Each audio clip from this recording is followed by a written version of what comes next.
think I'm on? Hello, everybody. Oh, I got 8 thumbs up already. I haven't even done anything yet.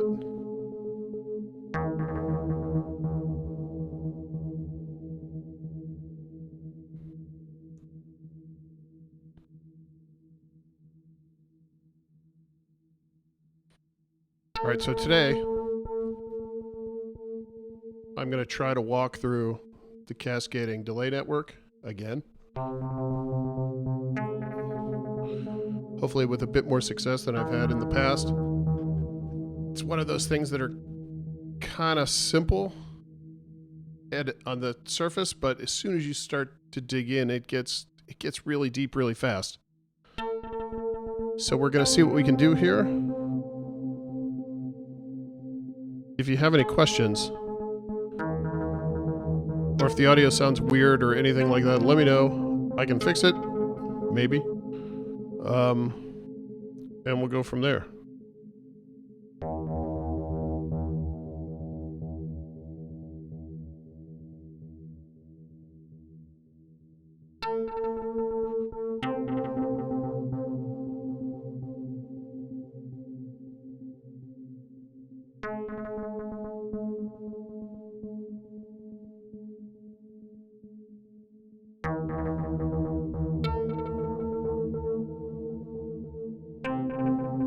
Can you guys see me or hear me?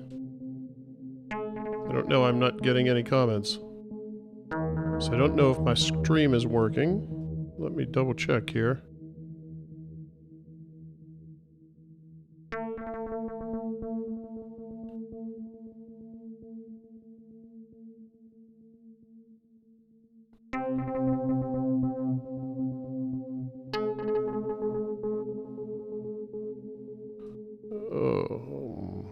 I'm working on a little tiny computer screen, so bear with me here for a second.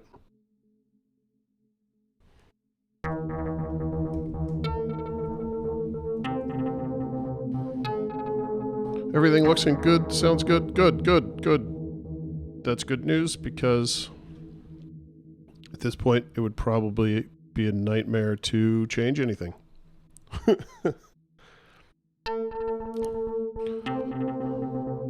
Hey Sean, I got your email. I'll follow up with you.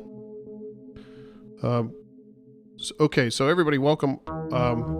If you guys have seen my live streams before, you know that I just kind of go along and make stuff up as I go.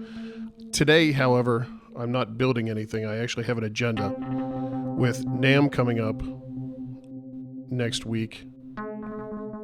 I need to be able to explain the Cascading Delay Network to the various news outlets and people that come into my booth.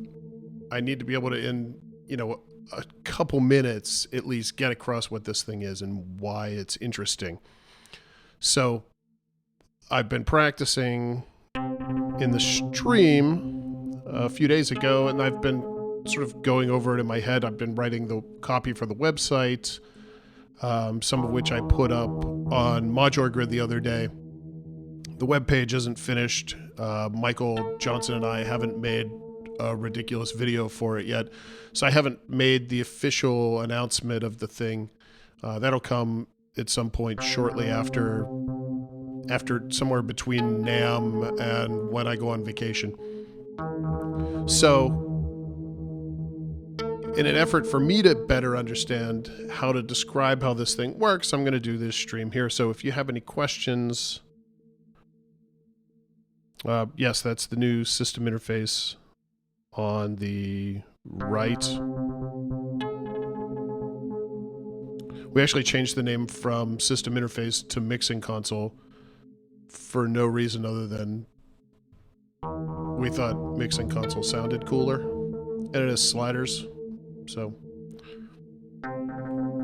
yes, the SV1B is on the left, the mixing console is on the right.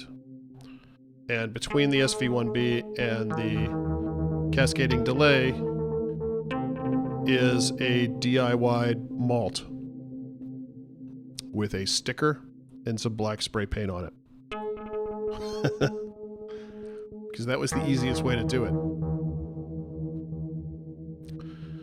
So, again, I'm going to try to focus on this. I'm going to go through it a couple times, and then as we're going, I'll answer any questions, and hopefully you guys will help me be able to understand how to explain this a little bit better, so that when I do a video for Sonic State at NAMM, I feel a bit more confident about what I'm talking about, and when I do all the other videos, I feel like I'm representing the delay as best I can. You're hearing it right now. What you're hearing is just a simple waveform coming out of the primary oscillator of the voltage lab, which is sitting right below it in the case. If I move the camera to show you exactly what the patch is, the camera will never ever make its way back to where it is. So you're going to have to trust me that the patch is very simple. It's just an oscillator going into the dynamics controller. The output of the dynamics controller is going into the input of the delay. I wanted to keep it really simple so we could focus on the actual delay. One thing I will do is turn the randomness of the little arpeggiator off so that it's a little more constant and it makes a little bit more sense.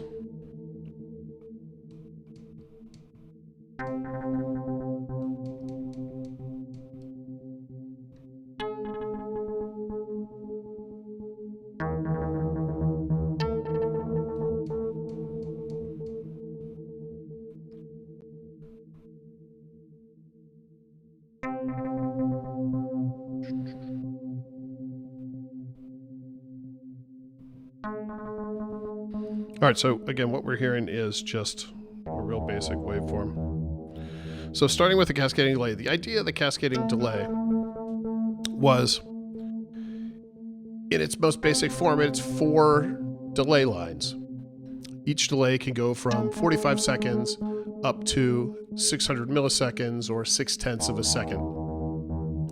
Now, as a general aside, the length of those delay times are set with trim pots on the back. So if you wanted shorter delay, maximum shorter delay, or a much longer maximum delay, you can absolutely dial that in. We measured it on Thursday at the shop, and the shortest it'll go is 55 milliseconds. So you could have a slider throw of 10 milliseconds, and the longest it'll go is 2.8 seconds. So you could set each channel to 2.8 seconds delay time if you wanted, but really everything over 0.6 of a second, it's going to start to corrode. So depending on how clean you want the delay, you can set the maximum delay time to, whatever musically works best for you. The filters inside were set so that 600 milliseconds seemed to be the best, cleanest, longer delay. We are using PT2399 chips, delay chips in this, instead of Bucket Brigade chips, so that allows us to get basically twice the delay length per channel than we were getting in the analog delay unit.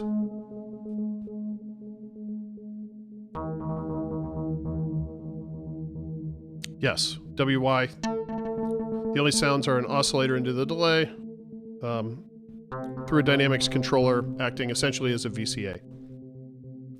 So what we're hearing right now is, let me be a little bit more general first.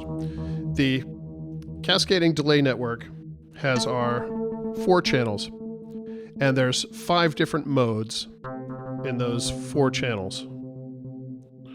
So the modes are shown with the rows of LEDs here. And the top row is, I know because of the lighting you can't see the LEDs very well, but the top row is all lit, so that lets us know we're in Cascade Mode 1.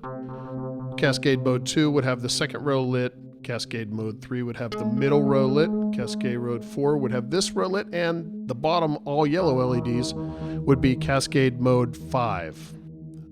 And the actual numbers are irrelevant, but it's important to know that you can tell immediately what mode you're in and what's going on with the module by which row of LEDs is lit up.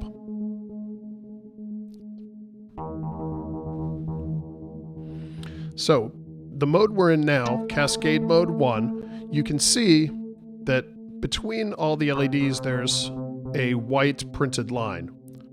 Now what that line means is all of these delays are linked together. They're chained together.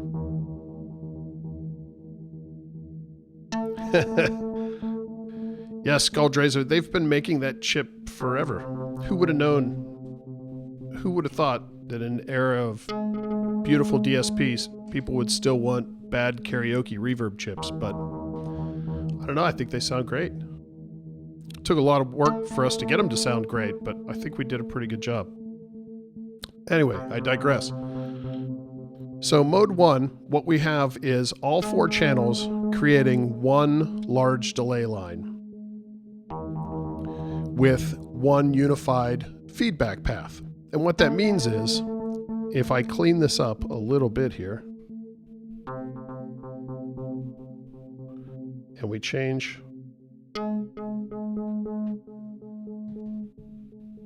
our output path,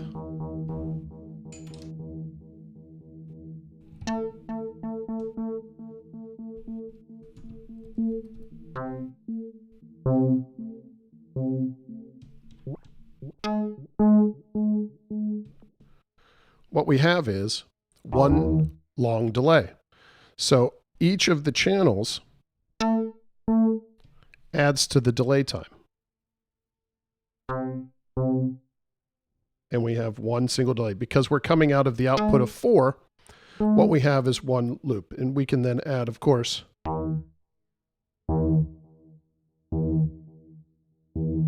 we can add our feedback.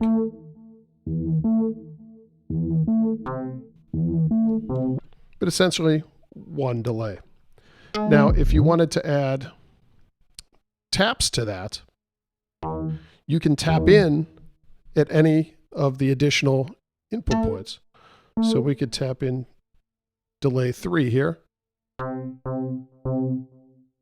So now we're having this audio signal is patched into channel 1, but it's normaled to channel 2, channel 3, and channel 4. So since we turned up our input level here, we're now getting it a tap in 1 and a tap in 3. We could do the same here. We could do the same with 4. Make these a little quieter maybe.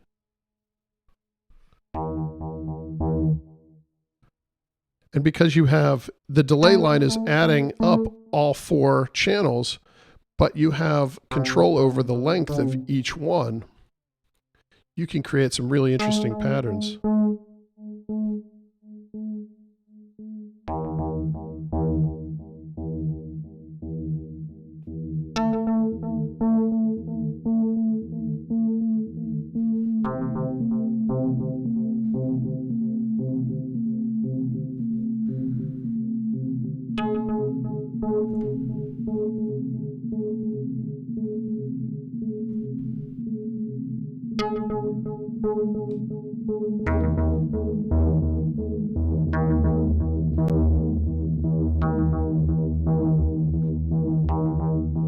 So very simple-ish. And again, because we're listening to just the output of 4 here, but that is essentially the output of the delay we've generated with the 4 channels.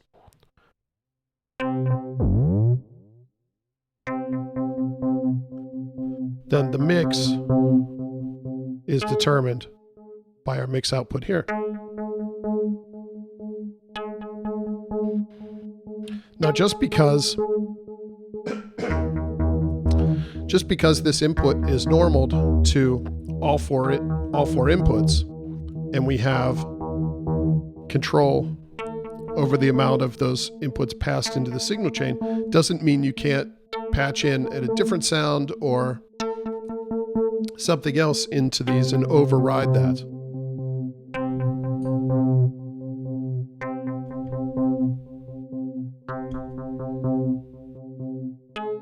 You know, we could just as easily patch anything else in there and mix the 2 sounds. You could have it essentially a sound start halfway through the delay, that type of thing.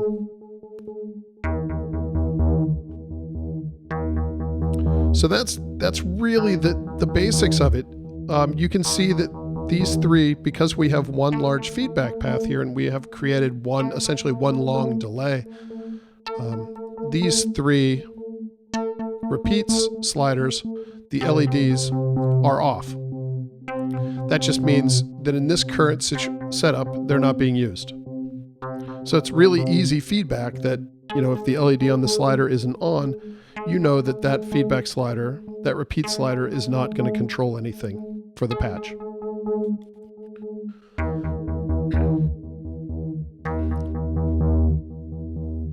If we did want to use them, though, what we can do is each Cascade mode has a second version of itself where I enable every feedback path available. So right now, internally, the only feedback path that's running is the main feedback path, which is the output of this feeding back into the main input here.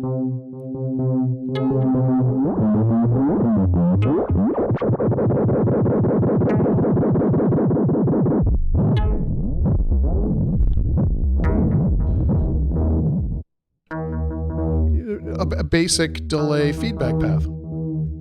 But internally, there are 7 different feedback paths.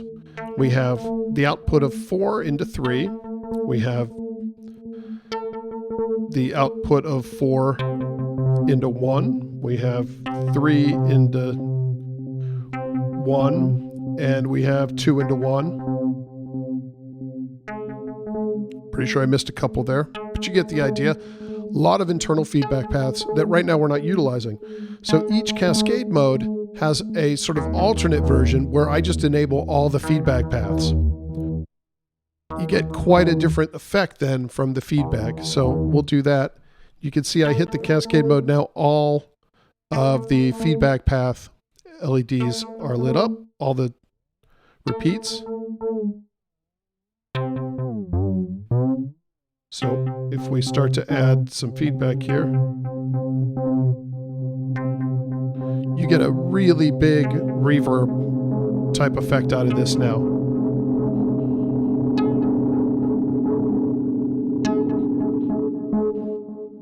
The repeat sliders do become extremely sensitive. And the reason is there's so many active feedback paths in there that it's just amplifying that sound so much within those repeat sections that you just need to turn them up a little bit to get some really interesting sounds out of them.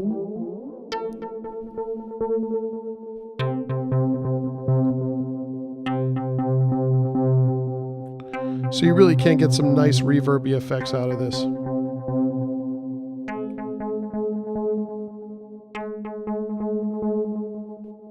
And of course, if you turn up all the feedback, it's just going to oscillate like crazy.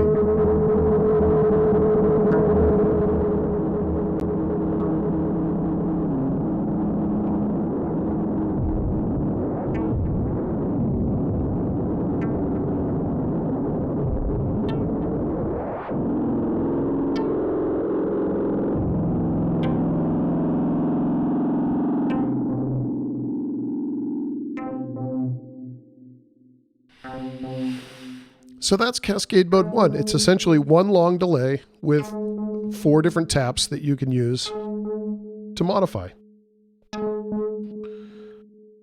Cascade Mode 2 now, we can switch to that. You can see the second row of LEDs is lit up here. It's not really going to do car plus strong. It doesn't get quite short enough. 45 milliseconds per channel is the shortest delay time we can get out of it. You need it to be much shorter to do some serious car plus strong. So this second mode here, Cascade Mode 2, you can see the second row of LEDs is lit up. Now this row looks a little bit different because we have 3 red LEDs connected by a line, and then there's a yellow LED hanging out all over by itself over here. And the reason for that is very simple. What we have in Mode 2 is a delay created using the first 3 channels, and then an independent delay over here. So you can see, because we're patched into channel 4, nothing I do over here makes any difference. But over here, we now have a single delay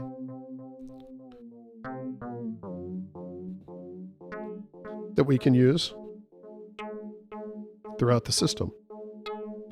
If I unpatch from 4 and patch into the output of 3, we now are using our 3-channel delay here.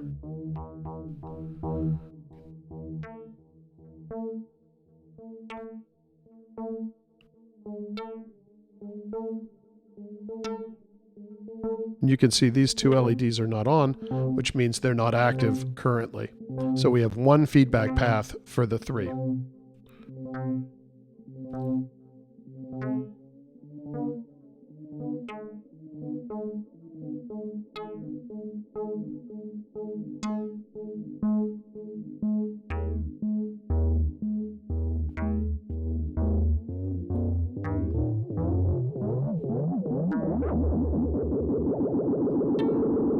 And again, just like mode 1, we have the inputs as well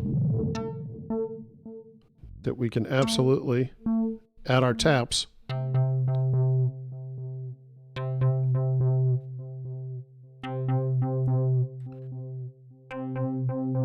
To create some really nice complex delays. And again, like mode 1, there's an alternate mode where I enable all the feedback paths within channels 1, 2, and 3. So you can see, you can see that I've now, all the LEDs are lit up, so all the repeats for all the feedback paths are active.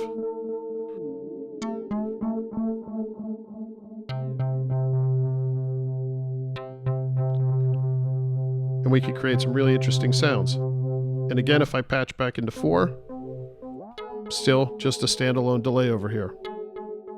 Doing its own thing, can be used for something completely different.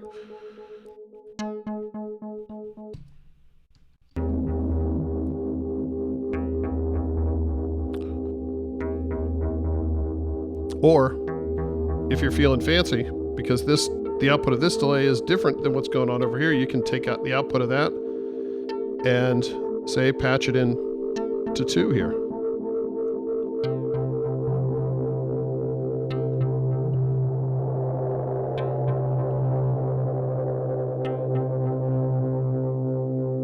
So now what we've very simply done is create an incredibly complex feedback path.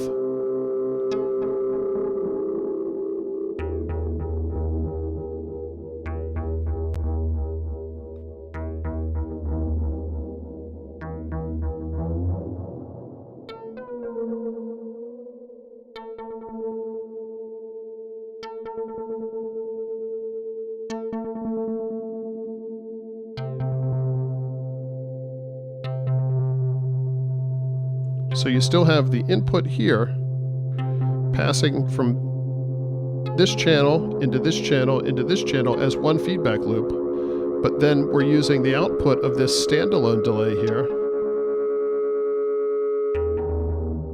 The output of this standalone delay is being injected or inserted into the second stage of the delay, mixing then with the active inputs. So you have, to draw this down it would be complicated to sort of to show it on paper, but simply easy, patch it up, see what it sounds like.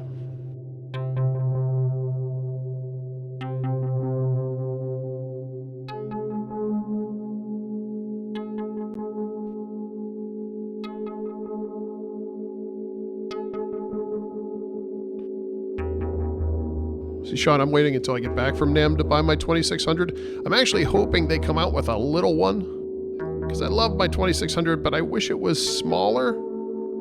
But again, I digress. Gotta stay focused today.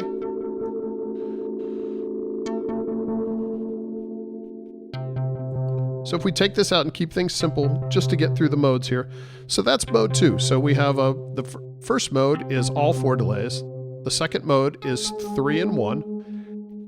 Probably guess what the third mode is.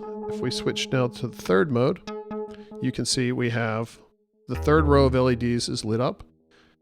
We have 2 red LEDs connected by a line. That means we have a double channel here paired together. And then over here, we have two blue LEDs connected by a line, which means we have a second set over here. So this one we have two. We have the left and the right as two pairs of delays. So if we go out of the second channel here, this would be this first set here.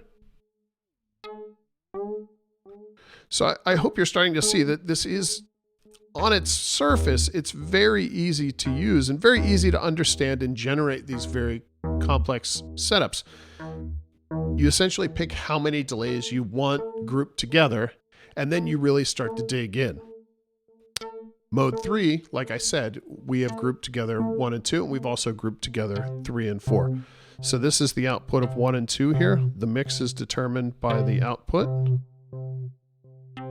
You can see this LED is off, meaning that there's no reason to have this active right now because there's one feedback path between the two delays, creating essentially one longer delay, in this case, 1.2 second delay. And then of course you can bring in your second tap here.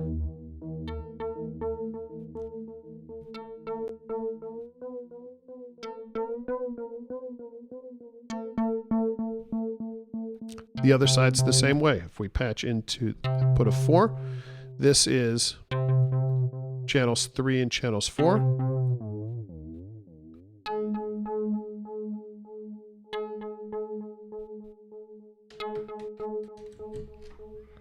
What I can do here, if I take a second,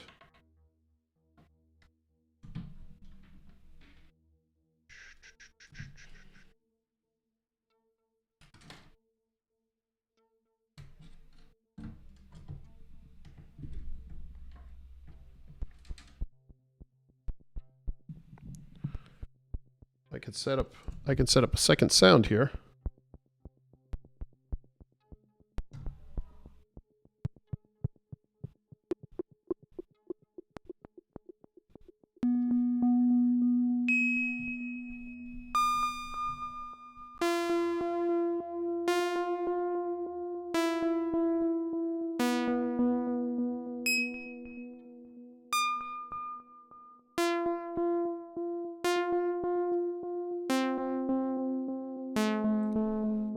Just to keep it relatively interesting, we have a second sound now.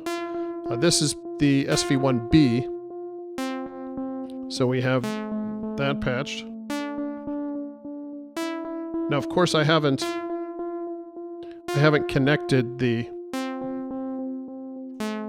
clocks of these two things, so we're going to train wreck it pretty good here, but I think you'll get the idea.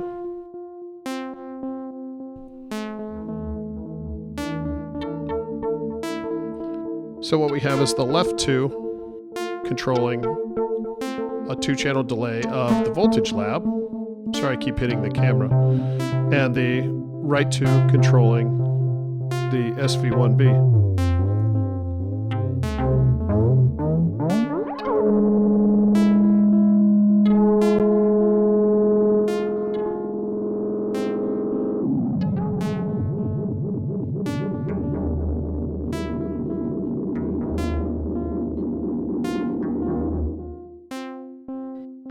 Noisy, but effective.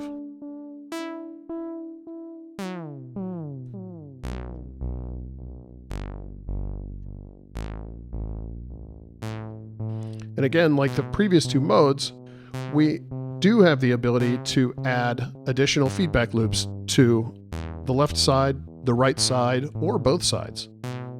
So you can see if I press the Cascade button again, this LED here has come on, which means if we listen to this side, we now have both feedback paths active.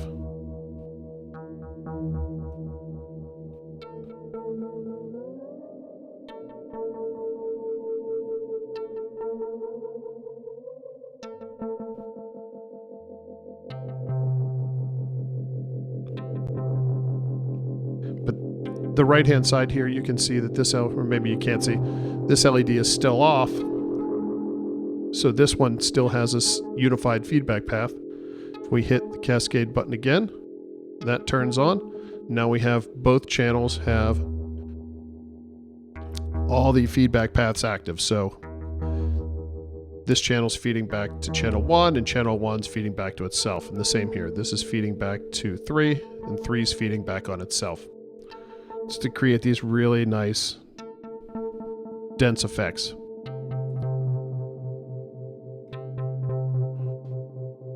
Andrometer, yes, this is it. I'm not going to start over yet. But welcome. Thanks for coming in. So that's the third mode. The fourth mode here, if you're following along, you can probably guess what this mode is. We have channel 1 and channel 2 connected by a line, red LEDs. That means these are grouped together. And then over here, we have 2 yellow LEDs not connected, which means these are separate. So what we have is a joined pair and then 2 independent delays. And instead of demoing that, because I feel like I've shown all the modes to this point, it's the same idea as the previous ones, just how we're separating and how we're joining them out. And then, of course, the next mode, I can enable all of the delay within those first 2. And then the final Cascade mode, the bottom row here, all yellow LEDs, this is 4 completely independent delay units. So these are 4 independent delays that you can use as for 4 delays throughout your system. Super simple. Hi, Herman. Oh, I said I was going to focus and not go off on any tangents, but Herman Pearl in the comments, there was a big article today about Pittsburgh Modular in our local newspaper, the Pittsburgh Post-Gazette. And the writer of the article reached out to a few local musicians that use our gear to ask for some quotes or ask how they're using it. I'm not exactly sure what the writer asked. But in the article then, I guess they took a photographer around as well. And when you look at the article, Herman has the largest picture, and it's the first picture in the article. You have to go to the very end of the article to see a little small picture of me kind of hunched over my desk. So Herman is the hero of the day, the face of Pittsburgh Modular, as you will. But I thought that was just the funniest thing. Herman is also the owner of the 2600 I've been using in the live streams.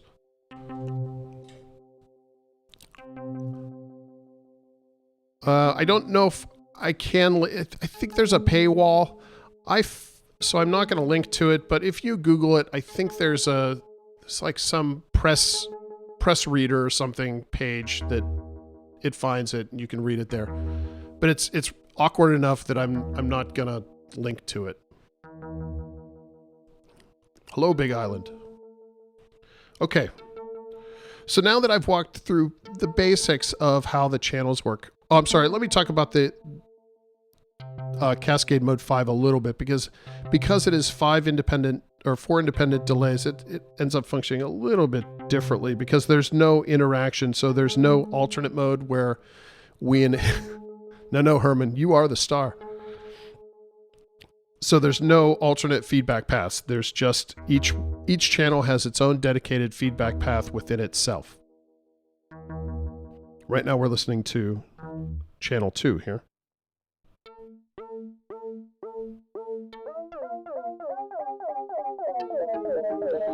And you can see none of the other channels have any effect on it at all because, like I said, they are independent channels living independent delay lives. So that's the gist of the layout and how you can reroute things internally. Let's talk about the modulation router now. So because we have a very simple single channel patch going on here, this is probably a good opportunity to show the basics of this, how the CV works.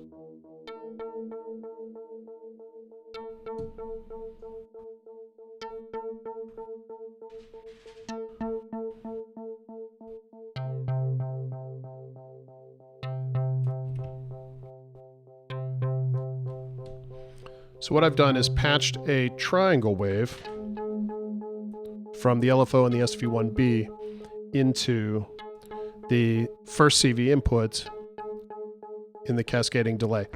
Now the way this works is there's two CV inputs, A and B, and they're buses essentially, because each input then goes to all four channels. Channel 1, 2, 3, and 4. And the same for the second CV input. It goes to channels 1, 2, 3, and 4. And the reason we did it this way, there's actually a few reasons why we did it this way.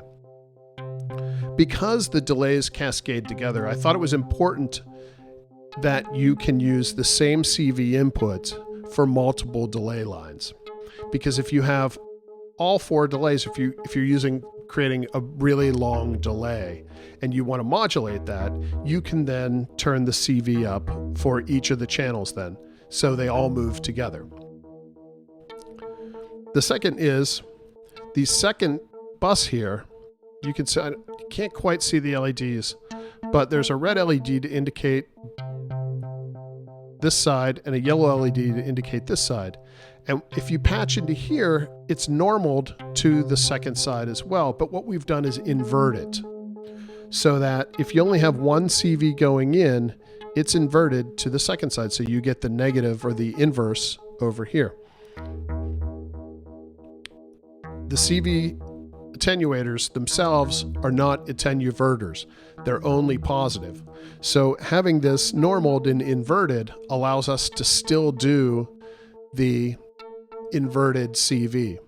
And the reason we did it that way, because each CV input is routed to all four delays. If these were attenuverters, it's very difficult to find the 0 point on an attenuverter. It's hard to get it completely off. And with delay, if you have any wobble in there at all, you can hear it, and it's kind of ruins it if you're looking for, no wobble. So what we did was they're standard attenuators, which allows us to completely shut them off. But then because we have the inverted on this side, if you want to do the negative CV, it's there for you. Now, of course, if you patch something into the second side, you lose that inversion, but it's there as an initial option. So this is just adding, like I said, this is a triangle wave going into the second channel here.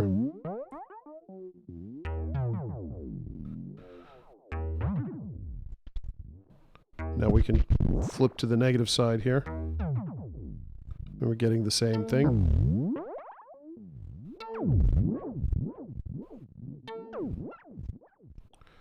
And because it's a triangle wave, you're not really going to hear any difference between the inverted and not inverted.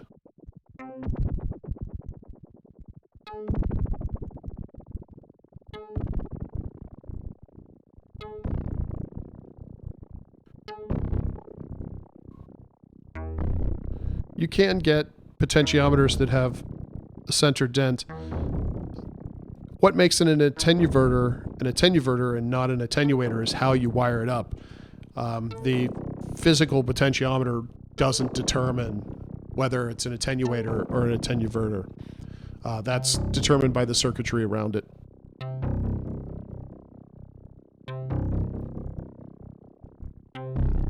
Yes, the CVs are added together.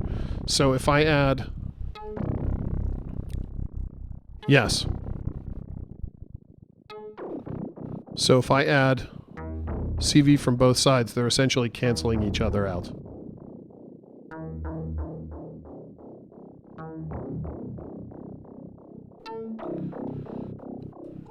And if we patch this into an LFO here,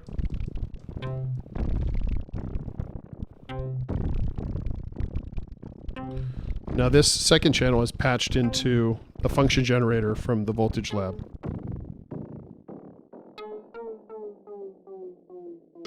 Now we're hearing that function generator.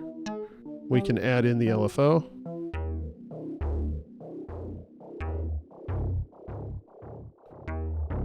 Skull Tracer, you're entirely correct. it can still be a little goofy if you're using a dent. Now there's ways to create dead zones. So you could create a dead zone essentially 50% of the way through using the circuitry around it. Some of the problems you run into when you do that, though, is potentiometers they have a variance of about 20% typically. So if you have the dead zone set in the circuitry around it and the potentiometer is a little off, the dead zone ends up being not matching the dentin, and then you have a problem. So what you need then is a trimmer in the circuitry to match the dentin, and it becomes, as it sounds like, it becomes overly complicated very quickly. So the simple solution, the solution that we used, is just to use a second channel and invert it. Solves a problem. It's easy. But the circuitry behind the scenes in this thing is already some of the densest, most complicated logic and routing that we've ever done. So to add to that, it didn't make any sense.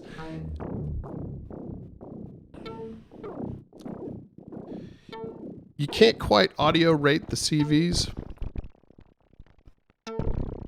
The PT2399 chip kind of loses it after a while. So I'll patch it in so you can hear it. I'll patch it into the second oscillator, the triangle wave from the second oscillator on the SV1B. And just turn the frequency up here.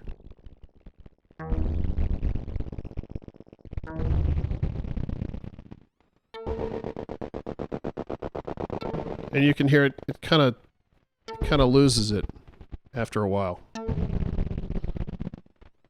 Does that mean this is not an interesting effect? No, it's kind of a neat effect, but it's not audio rate CV modulation. The PT2399 delay chip just can't keep up with the audio rate modulation.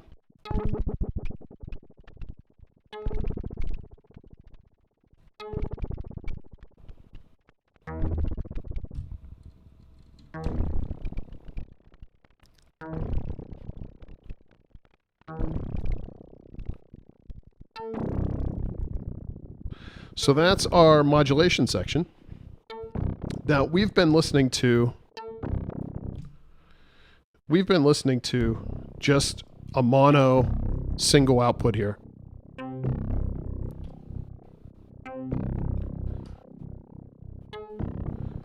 The beauty of the cascading delay is there's a lot of additional ways to get it. You get stereo out of it and quite a lot of interesting effects. So I'm going to unplug our single output here. And I'm going to switch to these two jacks, because at the bottom here, which I don't know how well it's coming across on the camera, but these are the mix outputs. And the way these work is the blue cable, I'll take them out. You can see this is channel 1 plus channel 3 summed. This is channel 2 plus channel 4 summed. And this is all 4 channels summed together. So we take those. And the reason it's channel 1 and channel 3, channel 2 and channel 4, is there's no natural way to get just those 2 channels summed together using the delays themselves. So what it creates is sort of natural stereo effects. No, it's an audio processor only. So if we listen to this now, we'll enable these 2 channels. And I have these panned, 1 and 3 panned full left, 2 and 4 panned full right. So now we're listening to all 4 channels.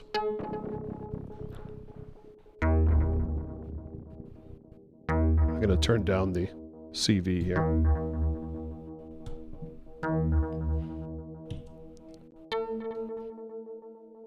And what we have now is just a really beautiful stereo delay. We're still in Cascade Mode 5, so each of the delay channels are independent. And if we set up a delay where we start sort of more delay time less repeats and sort of work our way towards less and less delay time, but more and more repeats, can get some really nice dense effects out of this.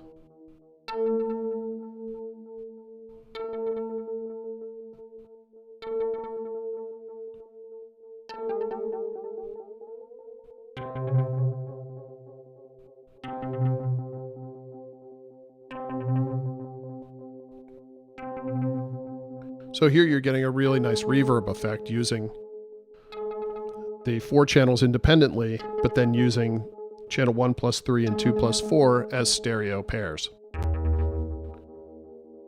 And you certainly don't have to use them as stereo pairs. These could be just, used as utility outputs. 1 and 3 could just go to something else. 2 and 4 could certainly go to something else. Or if you wanted a mono mix, you could just take the all output here.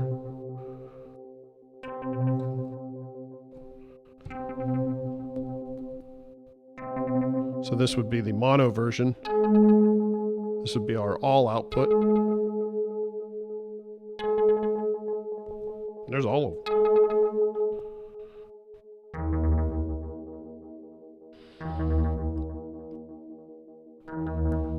So let's go back to Cascade mode 1 here. Let's turn these guys down. Just start with something a little basic, kind of work our way up.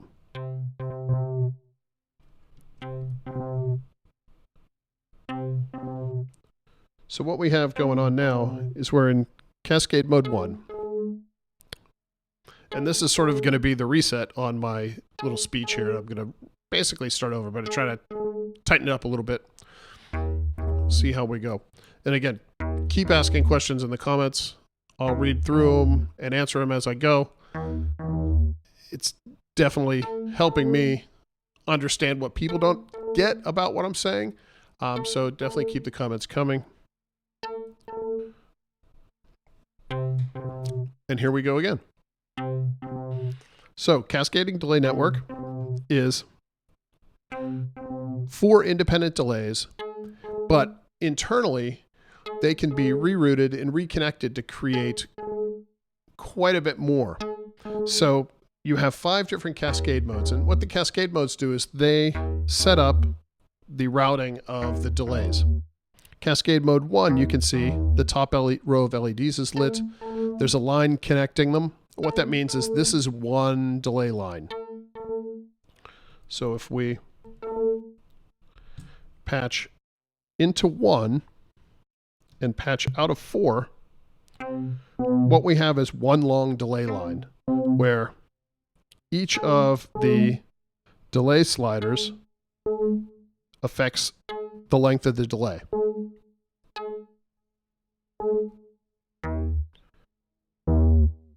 And then we have a unified feedback repeat slider. If we want to do taps, because we have 4 channels here, we can add multi-taps. The input is normal to 2, 3, and 4, so we could just turn up our inputs.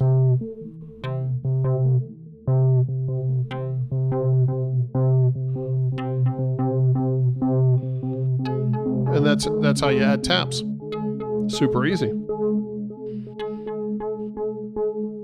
If you wanted, you could absolutely patch something out of left field into the middle of your delay line.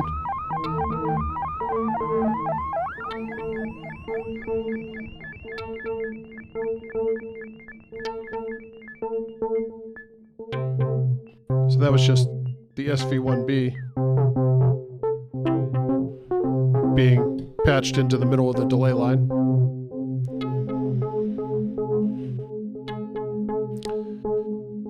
Yes, Daju, you can think of it that way. You can think of when you've grouped the delays together, the delay time sliders are sums.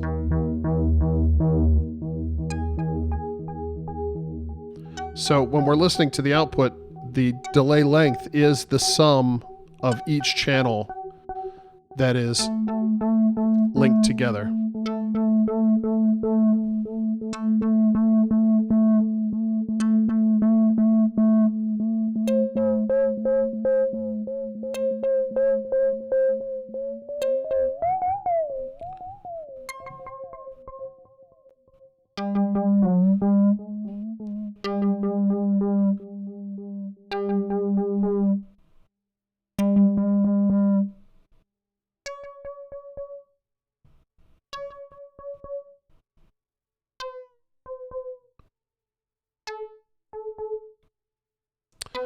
No, it doesn't cut off the input from the previous delay line. So these end up being inserts. So even if the inputs for channels 2, 3, and 4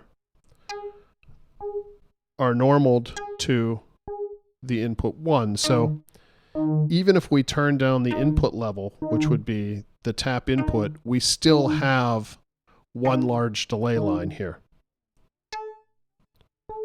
And each channel affects the maximum delay length.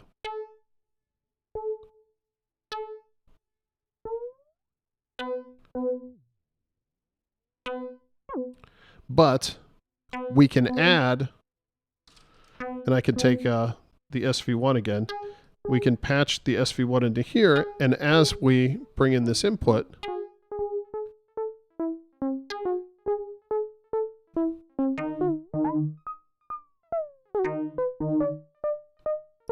it's now adding or mixing in the SV1B at that portion of the delay line.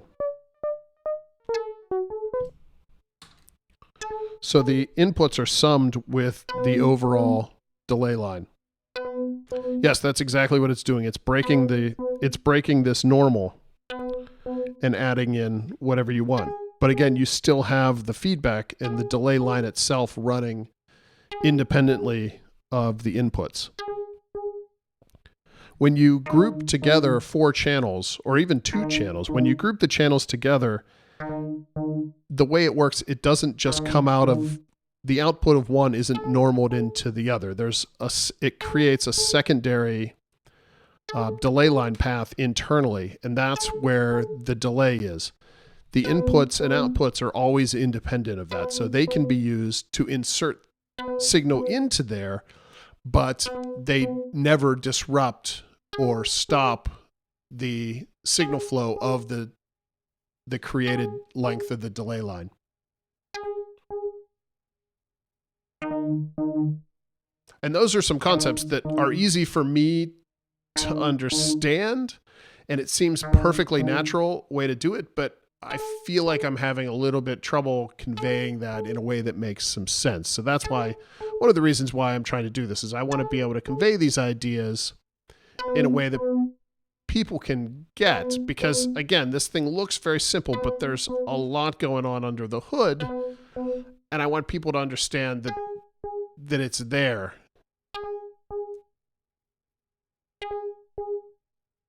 I did make some flow charts as well that'll be on the website that show the signal flow for all the modes. So each mode has its own flow chart, so you can actually visualize what the signal flow is doing. Maybe I can even pull that up right now. That would be madness.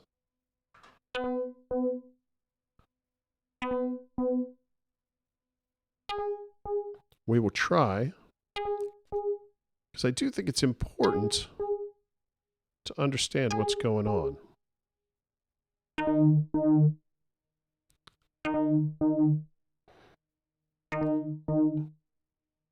Well, it's going to take me a minute to do it, but I will show you what I mean.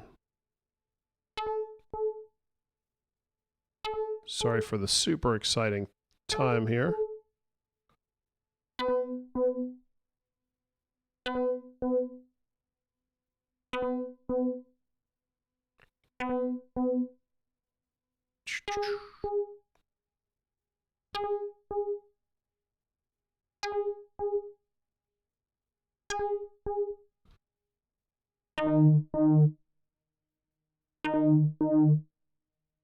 Oh, this is going to be so worth it.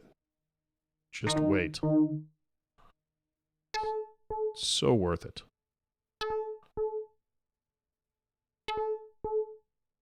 It's not going to be worth it at all.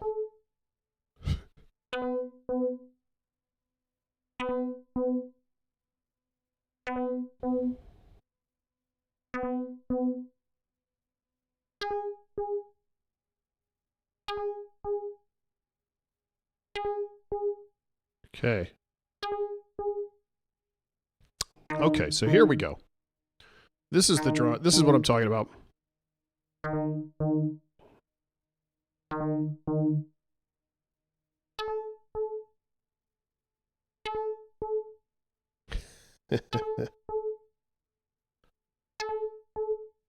No, we're not using the V571 Compander chip.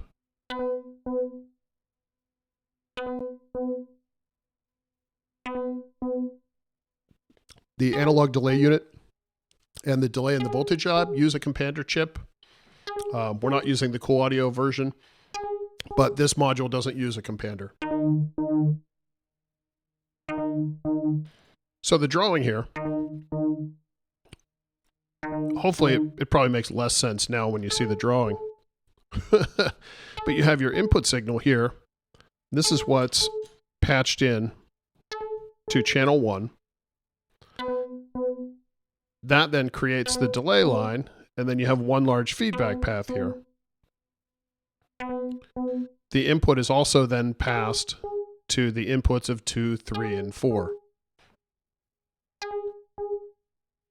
And those are the inserts, essentially, that you can override. The 1B that you see, that's the mode where we enable all of the feedback paths. And the reason you do that is just because it's fun. Not particular any reason other than that. So if we enable some of these, let's get something slightly more interesting going here.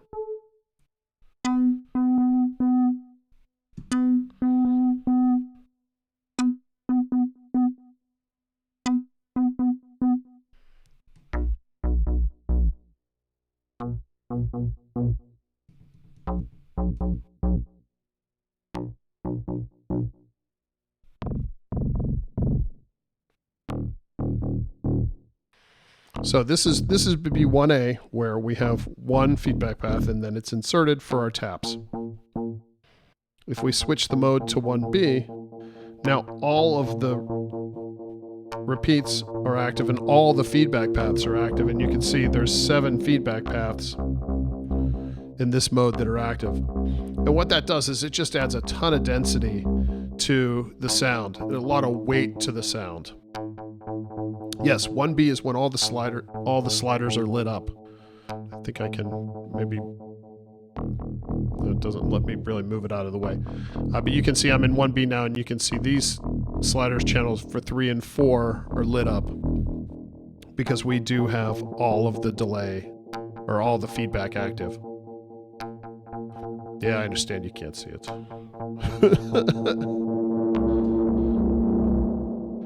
But again, because all of the feedback paths are active, they become very touchy because we're creating a lot of gain that way. So the range before you start to self-oscillate is a lot lower, and that's why you can see on the 2 channels you can see anyway, that's why the feedback is, the repeats are set very low.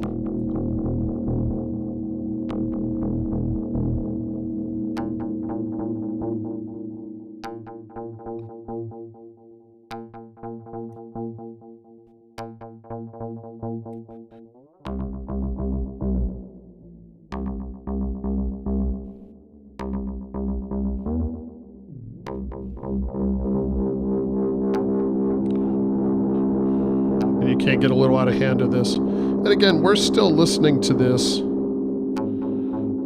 We're listening to this again, still in mono. So if I switch out of the channel 4 output and switch to the 1+3 and 2+4, it's really, really nice.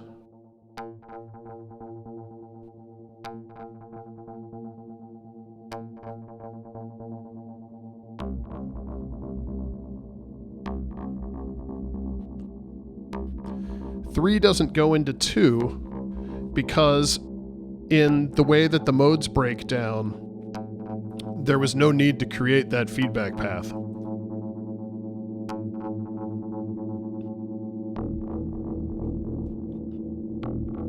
I could explain it, but I think it would be more confusing than it already is, so to speak. All the feedback paths that are in 1B are there because they're needed for the basic Cascade modes. So I didn't create these feedback paths just to have all the feedback paths. So all I'm really doing is enabling the feedback paths that were there for another reason that we weren't using. Yes, you're right, because 1 and 2 and 3 or 4 are set up as stereo pairs. There's never a situation where 3 is the end of the chain and 2 is the beginning of the chain, which is why 3 doesn't feed back into 2. All the feedback paths are because one of the Cascade modes, that feedback path is the last step, and then it goes to the first step.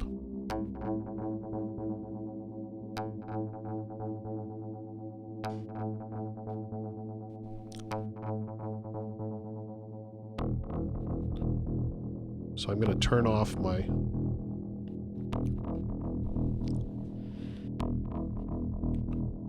So, do you guys get a sense of what's going on with this module in how we're using the different ways to chain together delays to create different effects? Is that coming across in how I've described this? I hope so. If not, let me know.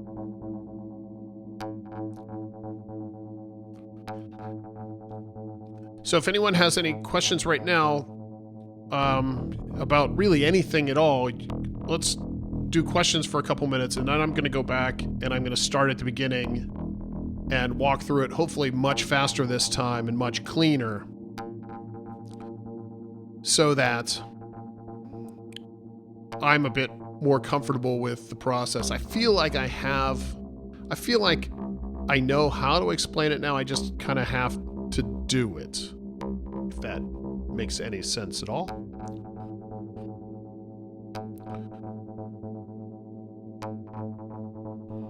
Nice, Christopher. That's what I want to hear.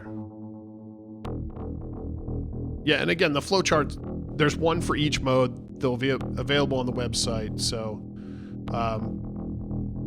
I actually have had one printed out sitting next to it at the shop so that when Perry's been working with it, Michael's been working with it, they could look at the chart and see what was going on.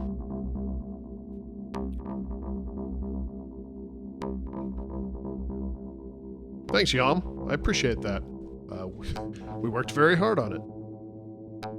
Any closer to a price? Big Island, this is going to run you $549. And it is 28 HP. So as I'm fielding a few questions here, I can, maybe instead of moving the camera, I can move the case. We'll see how that goes. Yeah, that works. So over here, this is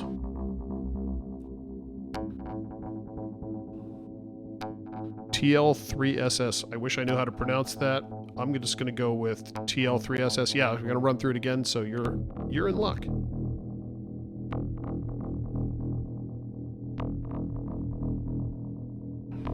The ETA on the manual, again, that's... I'm going to be in NAMM as we're leaving essentially Tuesday night, and I'll be there until Tuesday of next week, and then I'm home for a week and a half, and then I'm on vacation for a week and a half. So when I get back from vacation, I will start working on all that stuff, get it out. It should be out around the same time as the modules come in. They're all in production now, so the manual and everything, obviously the manual will be ready before or at the same time the module starts to ship. So, and also Michael and I are going to do a big, a big long goofy video, and something that works a little bit better than me doing a live stream. But our videos, those videos typically are more of the philosophy behind it, and not really a nuts and bolts of here's how it works. I'll probably edit something a little tighter together. It's a walkthrough and a video, so you don't have to sit through a live stream over and over again. So yeah, this is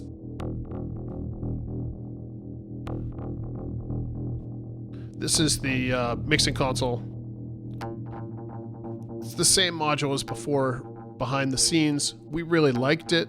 We just thought ergonomically it could be a little better and maybe a little cooler looking.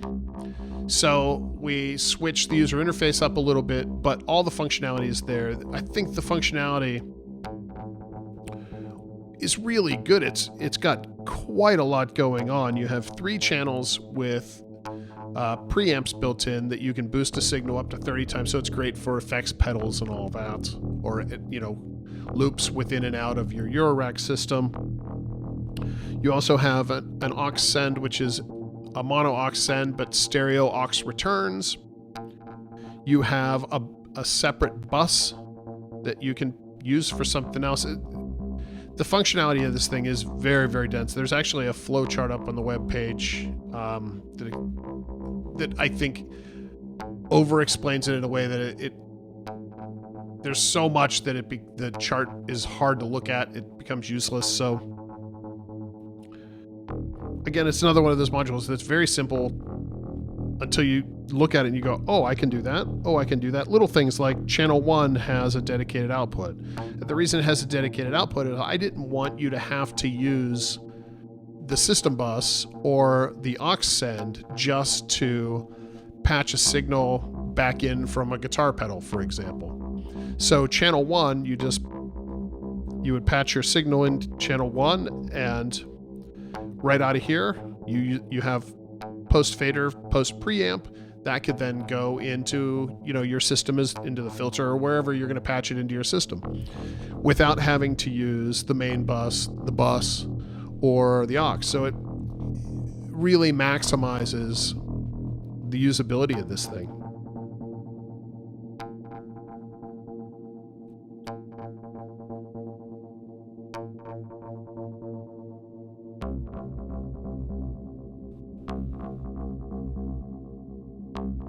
No, Daju, the wet dry knob does not control the signal that's passed down and what's being injected.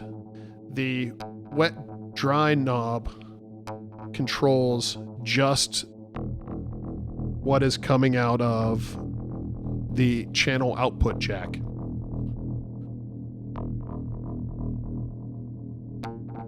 The mixing console is going to be available. I don't know yet. We didn't put it into production yet.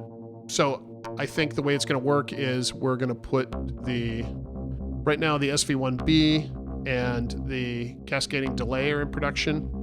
When we get those, we sell a few, the mixing console will go into production.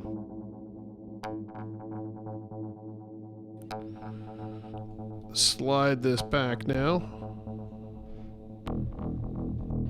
I don't know if I could slide it, because the way it's sitting on the table here, I don't think I could slide it any further to show you the SV1B.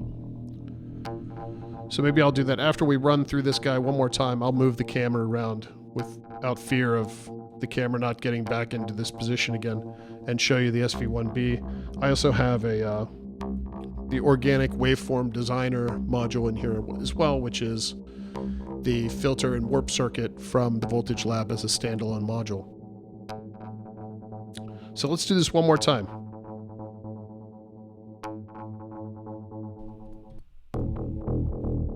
I'm switching back to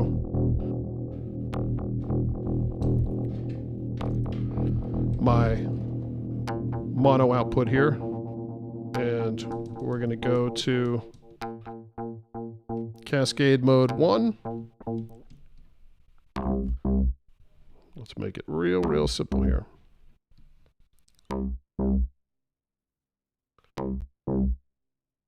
Hey Daiju, thanks for Thanks for checking in. I appreciate it.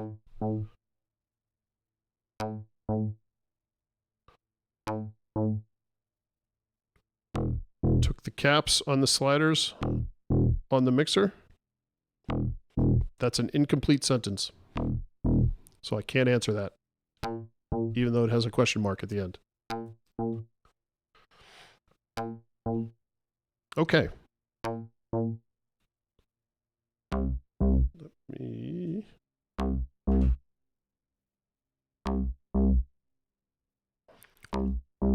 Okay, so this is the Cascading Delay Network.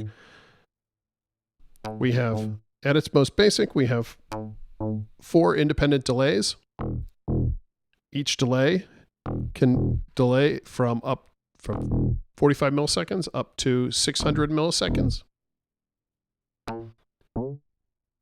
0.6 of a second.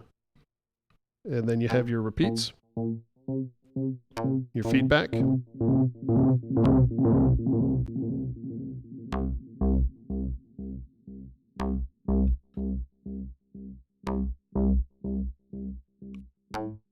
Oh, the sliders, there was never any sliders on the mixer. I don't think. Unless you saw something the other day. We did have some prototype slider caps at one point on there, but they're not really a thing. So there you go. And I don't have them here to even show you what I took off, or I would. They're sitting on my desk at work.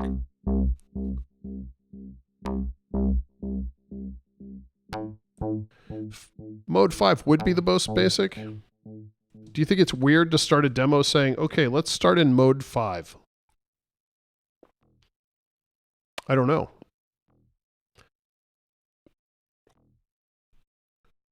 Maybe because there's not actually any numbers here, I can just say single mode, where we have 4 independent delays. That kind of makes sense too. Say simple delay.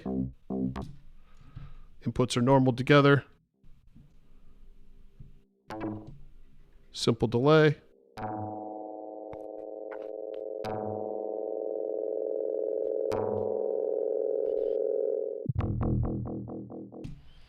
I think it's a bit awkward no matter how I start.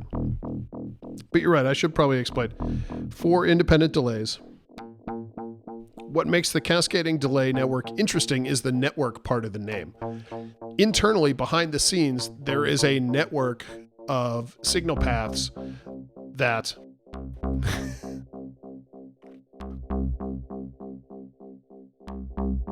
all right, if I don't number them, how do I describe them then? Because in my mind, I kind of number everything, or I'll call them A, B, C, or D.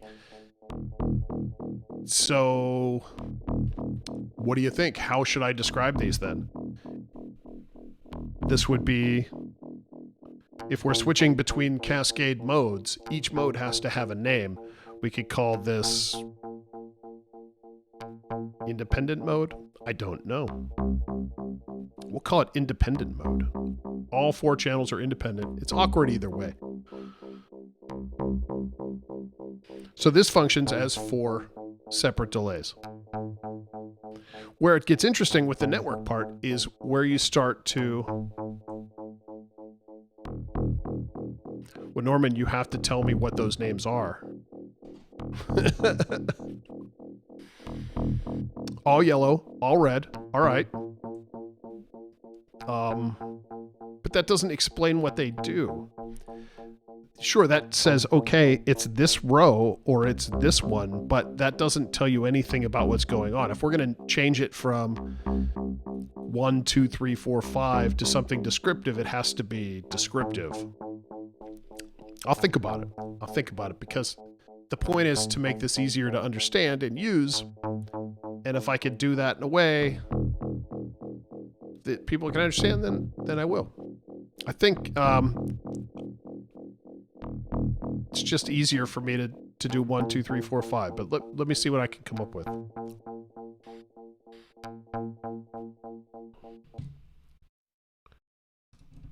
So if we then change the mode to this top row, where what we have now is, you can see the 4 LEDs. The 4 LEDs, all red, with a line connecting them. What that means is we have one large delay loop here. 3 plus 1, I like that. So would this be 4 plus 0? And then 2 plus 2? And 2 plus 1 plus 1? And 1 plus 1 plus 1 plus 1? Yes? I think you're onto something, Norman. So in 4 plus 0 here, where we have one large feedback, or one large delay line, we're coming into the input here, and we're patched into the output of 4. Because these are all because the 4 channels are chained together, what we have is one long delay, where the delay times of all 4 channels are summed to the last output. I like independent better than 1 plus 1 plus 1 plus 1. Independent is good. So 4 plus 0, or, yeah, this would have to be 4 plus 0, 3 plus 1, 2 plus 2, 2 plus 1 plus 1. It's a little awkward, but it makes sense. And that's the goal of this, right? Is the name should be relatively descriptive as to what it's doing. So even though it's maybe not perfect and that all the names match up exactly, it describes what it is, and I think that was the goal. We'll go with that for now, because I like it. So again, in mode 4 plus 0 here, we have one large delay line where each delay slider is summed together to create the delay length coming out of the last channel. We have one feedback loop then as well. So the output of 4 is fed back into 1, creating our delay line.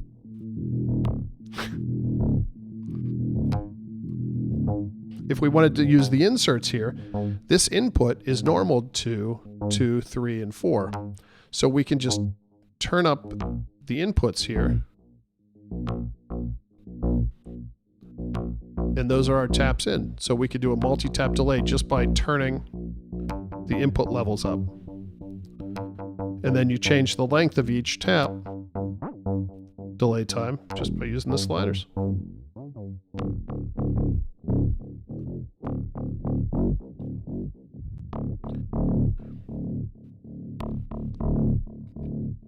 Now each Cascade mode has an alternate feedback path mode. And what I mean by that is, you can see right now the repeats for 2, 3, and 4 here are not lit up. And that means these sliders are not active. Because we have one large delay line here, we have one feedback path. So you only need one feedback slider. But what we can do is use the alternate mode of this, which I enable all of the feedback paths. So you end up with 7 active feedback paths all at the same time. And you can see these LEDs are now lit up so that we have all the feedback paths active.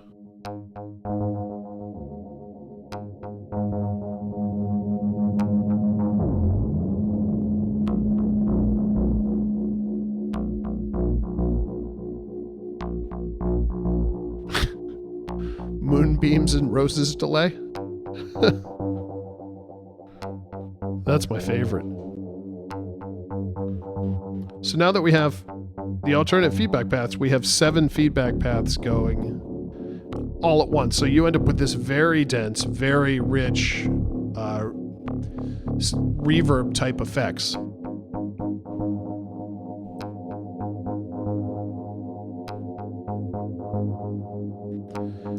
And because you do have all 7 of the feedback paths active, there's a lot of gain happening in the repeat section. So you can see the sliders for the repeats are relatively low. And the reason for that is there's so much gain going through them that you do self-oscillate relatively quickly.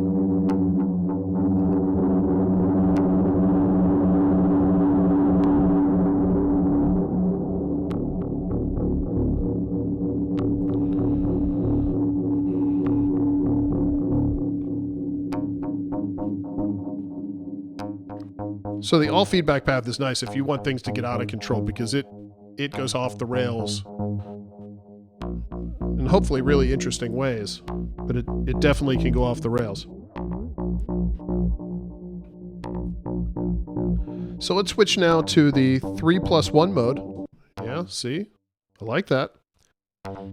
In the 3+1 mode, we have the first 3 channels grouped together as a single delay, and you can see 3 red LEDs connected by a line. Super simple. And then over here, there's a single yellow LED, and that's what we are patched to the output right now.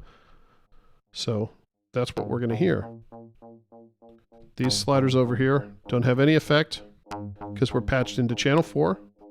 And these guys are 1, and this is a separate thing. If we patch into 3, now we have control over here. We still have the 2 taps.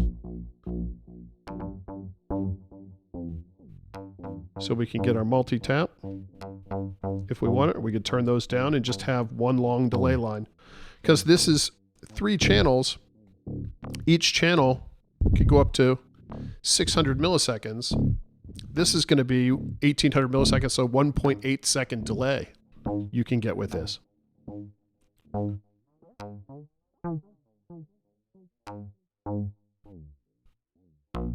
again, we can bring in our inputs up here to bring in our taps, so we can get our multi-tap delay.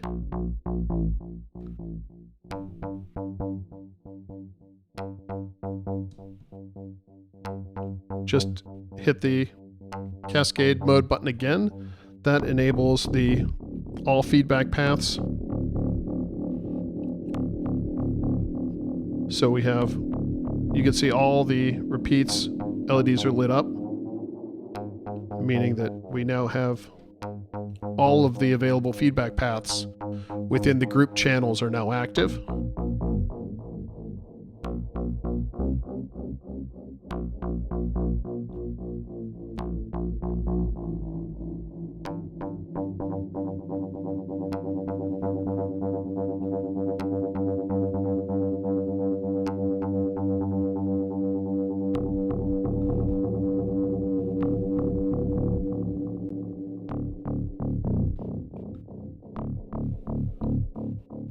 We'll switch again to the next Cascade mode.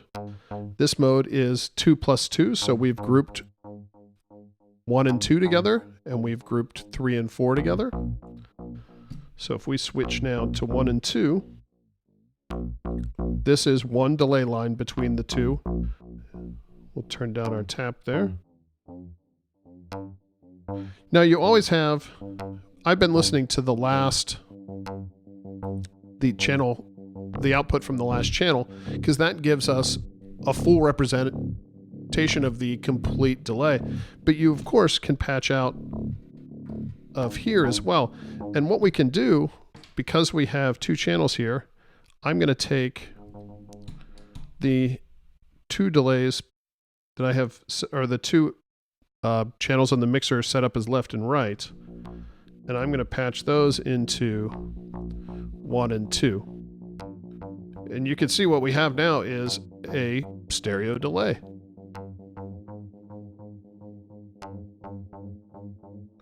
So you could use this, the Cascading Delay Network, as 2 separate stereo delays.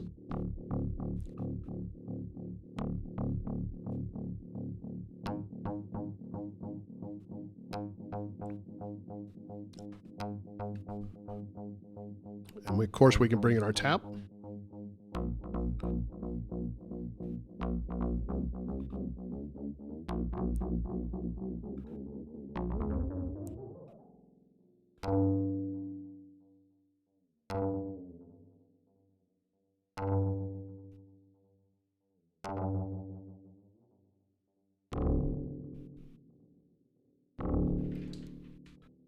Maybe we do a little modulation as well. But not with that patch cord. It's too dang short. Here we go. So channel 1, we're going to give it some positive modulation.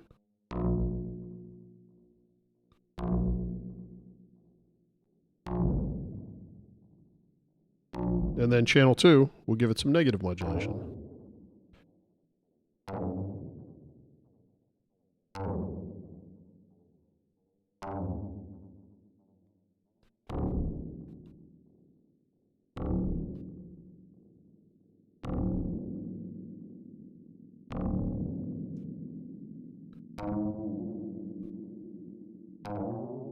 So now we're modulating channel 1 and 2 opposite of each other.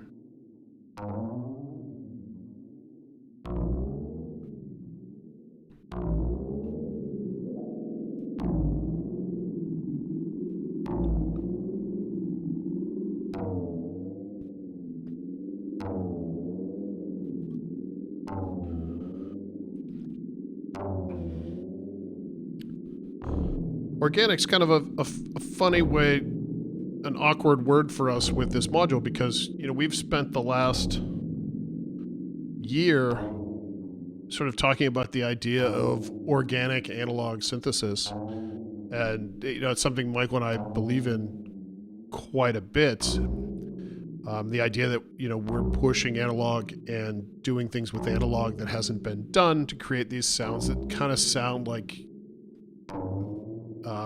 they're of the world. And of course,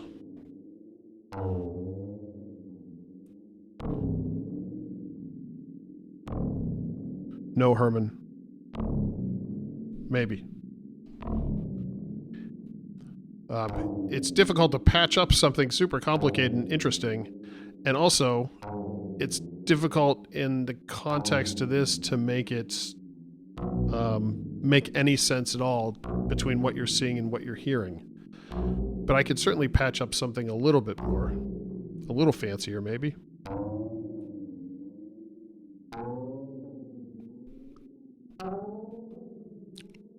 We will see how it goes. See, Herman, you could come over right now and you could patch it up. The front door is open.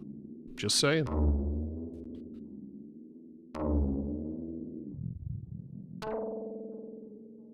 So anyway, sorry about that.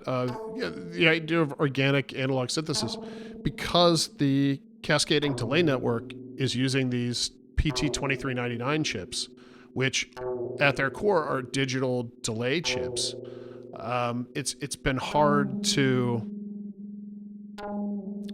It's sort of been hard to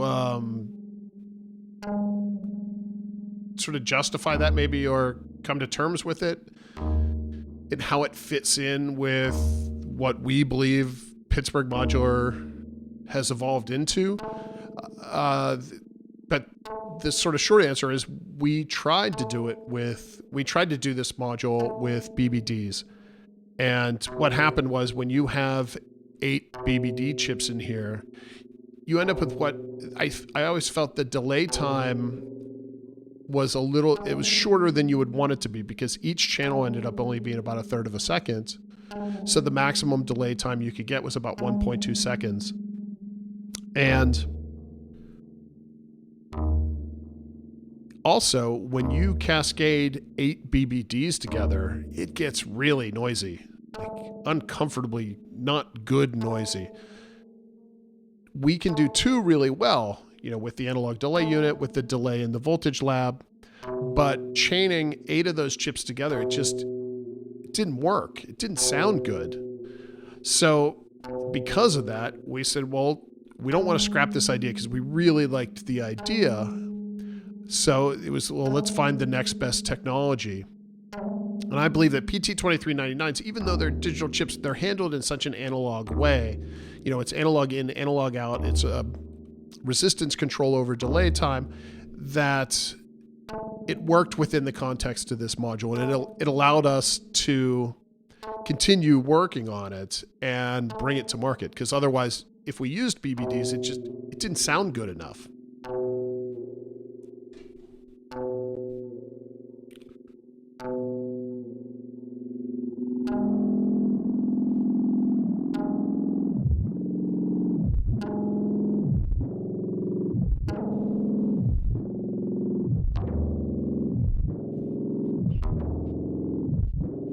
You have a nice wide range of self-oscillation.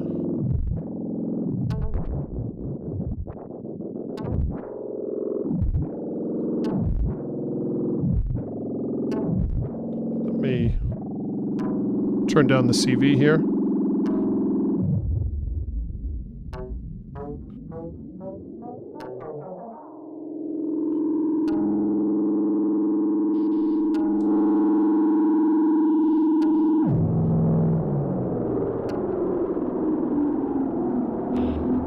Skulldrazer, you're so right. BBDs are digital anyway. Of course, I picked the noisiest time to explain that, but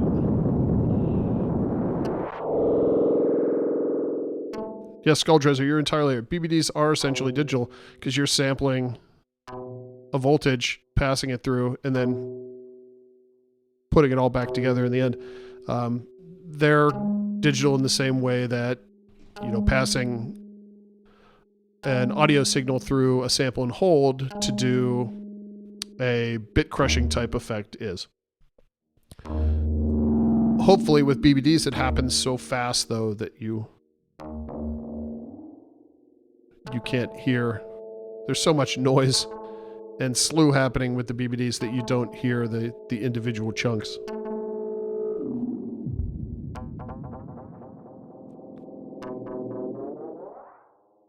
Yeah, you can't get away from BBD clock noise. All you can do is add more chips, but when you add more chips, you add more noise.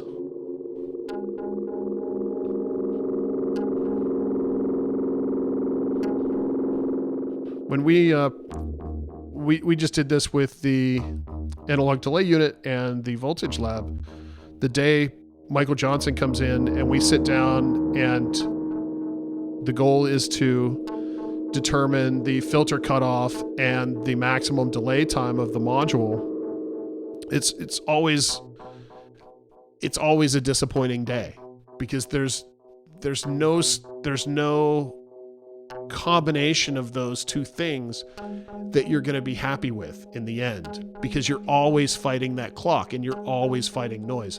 So you want longer delays, but if you have longer delays, you have to open up the clock gets slower.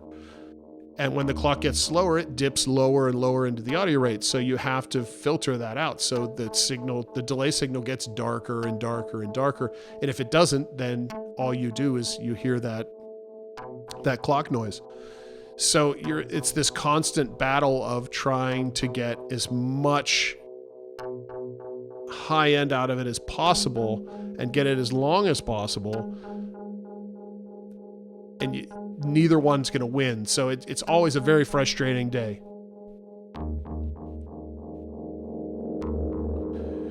Because this was designed with BBDs in it first and then sort of retrofitted with these chips, we're using the same filter topology as we used with the BBDs.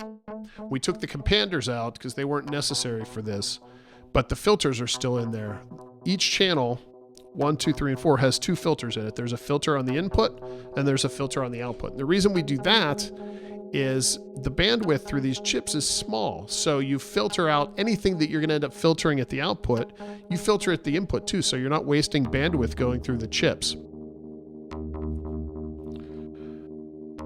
We were able to keep a bit more high end on these than we do with the BBDs. So I think they sound really good.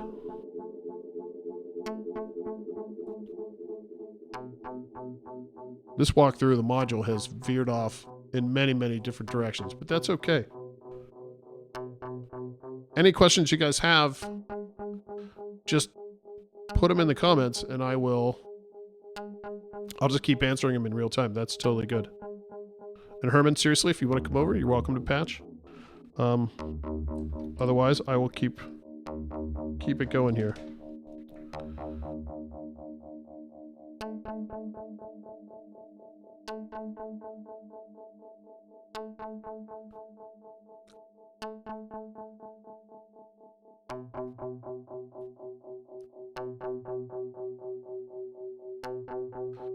What I can do, if you give me 1 second here, hold on.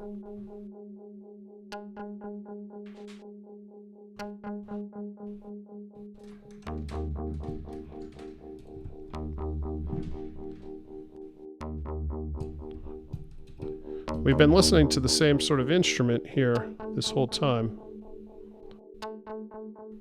And as fun as that is, I think I could do a little bit demo here where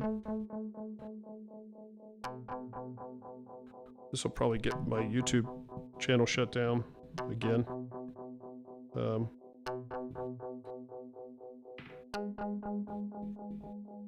But if I play some voices through it, you can hear the delay.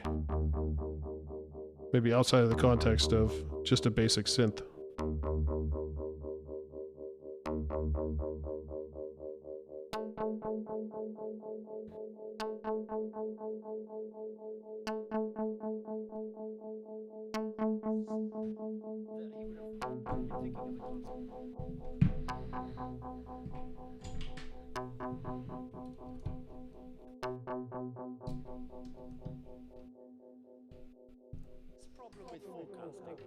Was once rather neatly handled by the great modern philosopher Wittgenstein.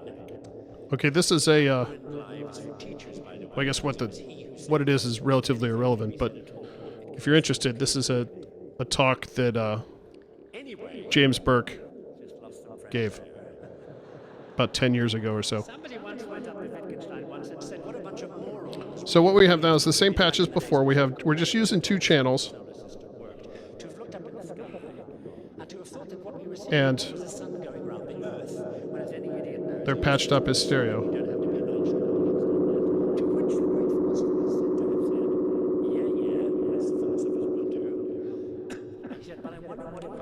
When I performed in Tokyo, this was essentially my set. So if we switch now, we'll take out of here. We'll go back into 1 and 3 and 2 and 4. Including your view, of course, of the future. And the business of change is always constrained by the. So now we're in the 4+0 mode, where we have one large feedback, or one large delay line. Well, I think one thing is sure. And we're listening to the tap out. So we're listening to the sum of 1 and 3 and the sum of 2 and 4 as left and right pairs. So this is where the wet and dry do have quite an effect, because these two work together. So we could go all wet in a mix, all wet in a mix. It's called the human brain. Let me take size for a start. Rough guess, it's about 100 billion neurons, each one of which is able to make contact with a colossal number of others. So the combined or combinatorial, or whatever you want to call it, potential number of ways in which what we describe as a thought can go through that whole mess is, I believe, larger than the number of atoms in the known universe. Makes the internet look kind of small, doesn't it? And while I'm on the humongous and how clever the brain is, this is a design that sort of slowly, I've been slowly working on for a long time. We knew that we had to come up with a new delay module, and we wanted a larger flagship delay module. So just trying to find interesting ways to create maybe some unique delay signal paths. And I've just realized now that I'm talking over somebody and it's probably impossible to understand what I'm saying. So we'll switch back from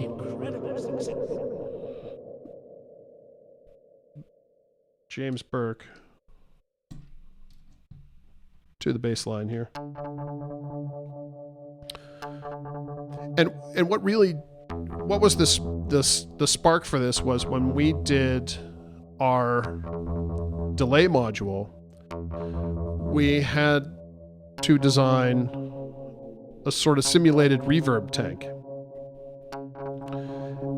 And I thought Michael did a really nice job, and I thought it sounded good, but I didn't think it was quite flexible enough. What this module is it's the ideas of the reverb module, but with control over everything, essentially. The reverb module had 3 PT2399s in it, but the delay times for each one were static. And it had a single custom feedback path in it. So you were limited to what you could do with it in the same way that you're limited with a reverb spring tank. You know, you only have the springs. They kind of only do one thing. So this sort of breaks that open and adds another channel. And that was, I guess, the seed of the idea for this.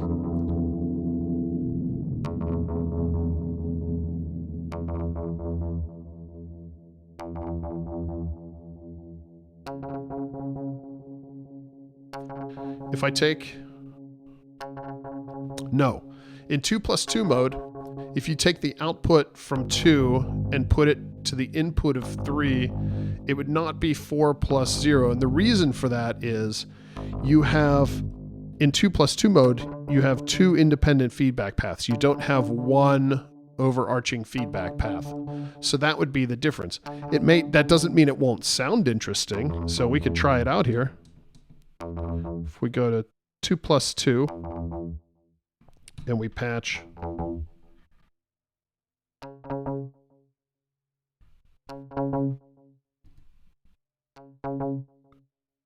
here is our left side.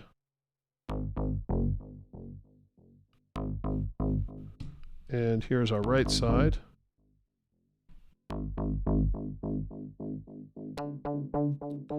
So if we then take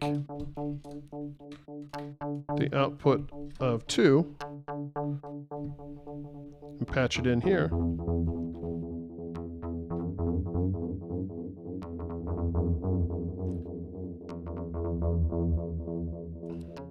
it sounds really nice, but it's not quite the same as the 4 plus 0.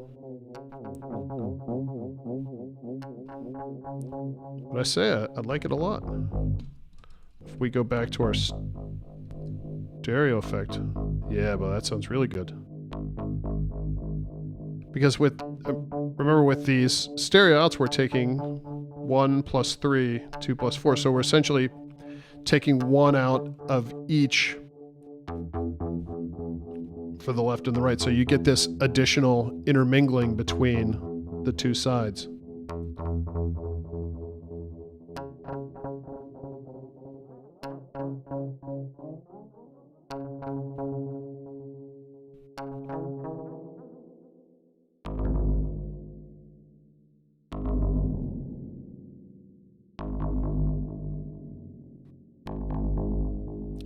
Like how you slid that plug in there, Sean. That's nice. That's pro. I have to talk to Danielle, but I think I can do that.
So there we go.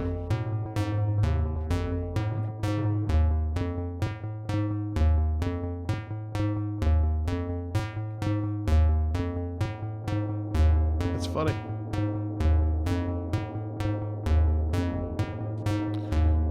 Does anybody else have any questions about this module? I think you guys have answered all my questions anyway, as far as what I thought needed some work. Didn't realize there was a logo on my face the whole time in the video.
No, I just turned the logo off.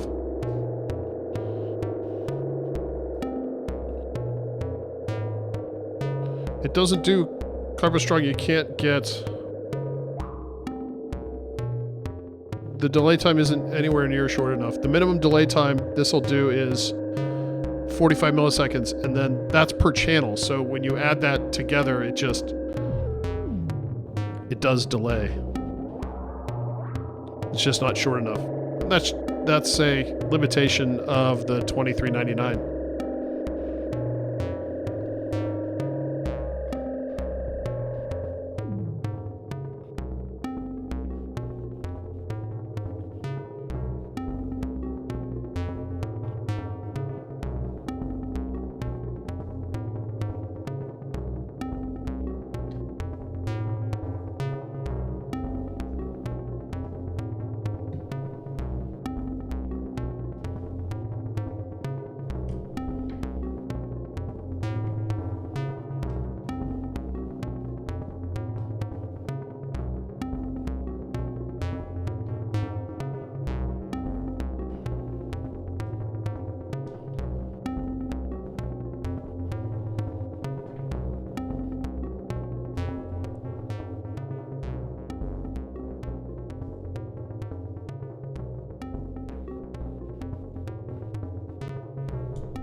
Yeah, I agree, Christopher. It's tough in the video to see them, but you're right. All the sliders and everything everything should be zeroed out, so to speak,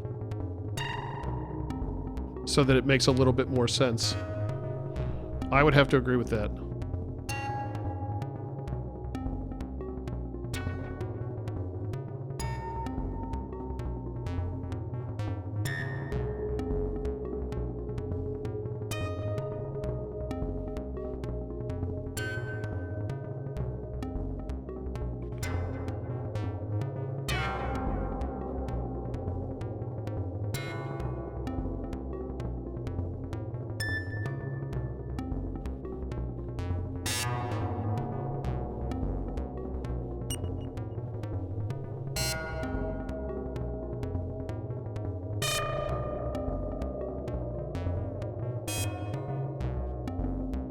See, that's good info. Yeah, it definitely makes sense to start at a 0 point and walk through, explain the UI before I dig into how it works. If the UI doesn't make any sense, then it's never gonna come to you. I can tell at a trade show when I'm giving someone a demo if I'm going too fast or if they're not getting it, because you can see their eyes just glaze over and they go into sort of auto nodding mode, like, yeah, oh, yeah, oh, yeah. But you know that they don't know what you're talking about. And you don't want that, because if you lose someone during a demo, they're not gonna go on the web then and do some research and try to figure it out. Most people aren't anyway. They're just gonna say, no, that's not for me. So you gotta be able to catch someone relatively quickly, which is weird because it looks simple, but it's a complicated module to demo.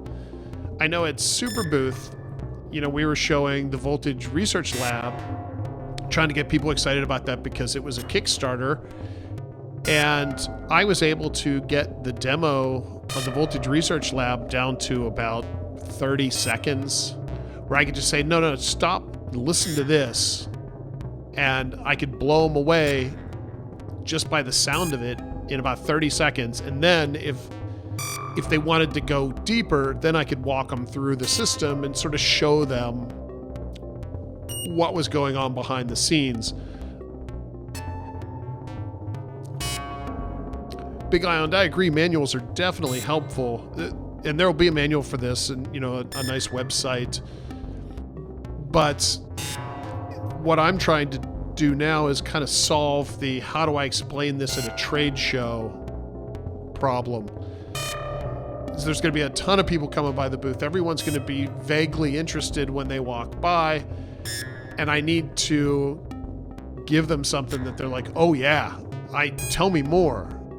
And not just the kind of, oh, I see that does a thing. And that's why, I've been doing this on YouTube, just trying to walk through it over and over again, getting feedback, because it helps me understand what people are latching on to and maybe what parts are a little bit maybe next level, and I don't need to go down those rat holes right away.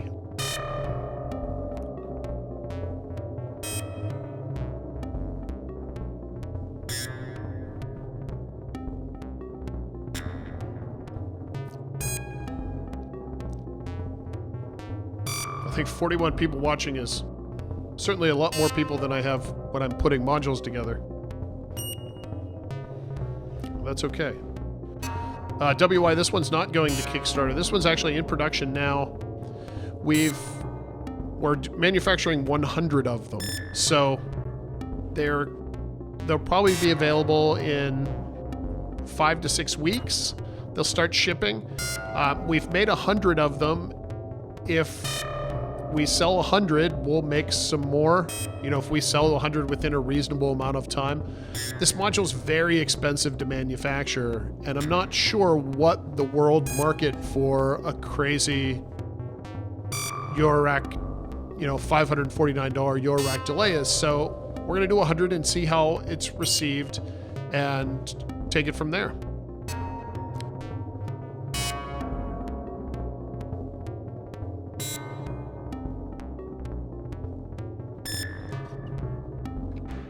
Fortunately, we don't have anything going to Kickstarter right now.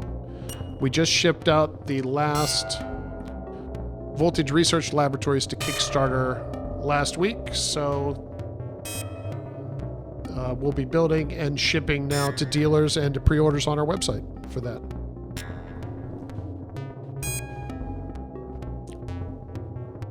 Yeah, I totally get that, Christopher. So this patch here, we're using the 4 independent delays, but we're listening to them in stereo pairs, 1 plus 3, 2 plus 4. So that means These two channels are summed together for the left. These two channels are summed together for the right. So we're getting a little bit of each sound in both the left and right outputs.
So now we're using the CV here from the Lifeforms touch controller that's running a little sequence. So we're just sending a little sequence CV to a couple of the channels.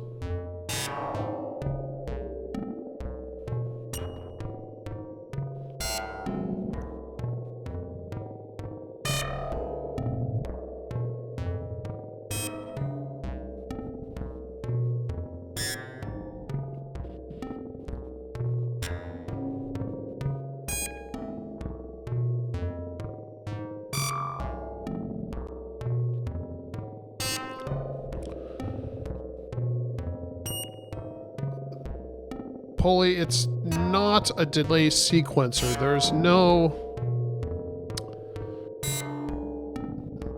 There's no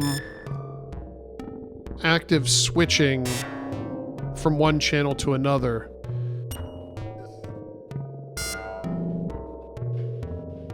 No, we still haven't found the last VRL Kickstarter supporter. His unit remains on the shelf. We've had several people email us claiming to be him. But the real Kickstarter backer has not shown up yet. So Pulley, yes. I wouldn't think of it as a sequencer, but as a network. And by network, I mean internally, what we do is we connect the 4 independent delays to create longer delays. And then we manipulate the feedback paths to add an additional layer of complexity on top of that. So you would have, in this independent mode, we have 4 independent delays running as if you had 4 delay modules side by side. If we switch the Cascade mode here, you can see the sound changed quite a bit. But now what we have here in 4+0 is we have all 4 channels are used to create one long delay line. So the delay time of each channel is summed together to create one long delay.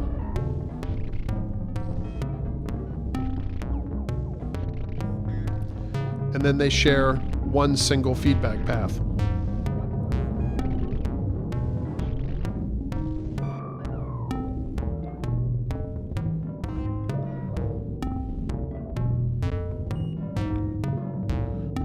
Then, of course, we can enable all of the available feedback paths. So you can see all of the feedback paths LEDs are on now. So we have one long delay there's 7 feedback paths in this 4+0 mode. So we have, this is feeding back to here, this is feeding back to here, this is feeding back to here, this one is feeding back to here, this guy's feeding back to here, and this one's feeding back in on itself. And then because we have 2 sounds coming in, this sound is patched in halfway through the delay time. So if we have a little bit longer of a delay here,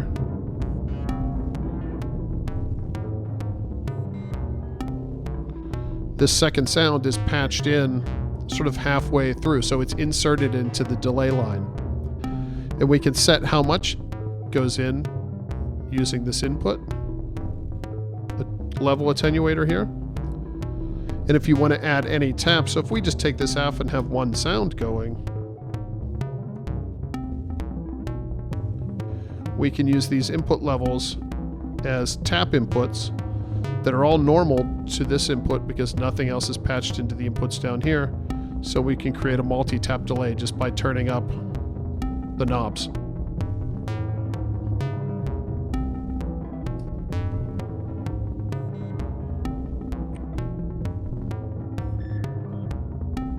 And of course, we can get wilder then. You know, you can certainly do things like patch out of here into here. And you could create custom feedback loops all day long just to make this thing even more and more complicated, more and more dense, you know, depending on what your goals are.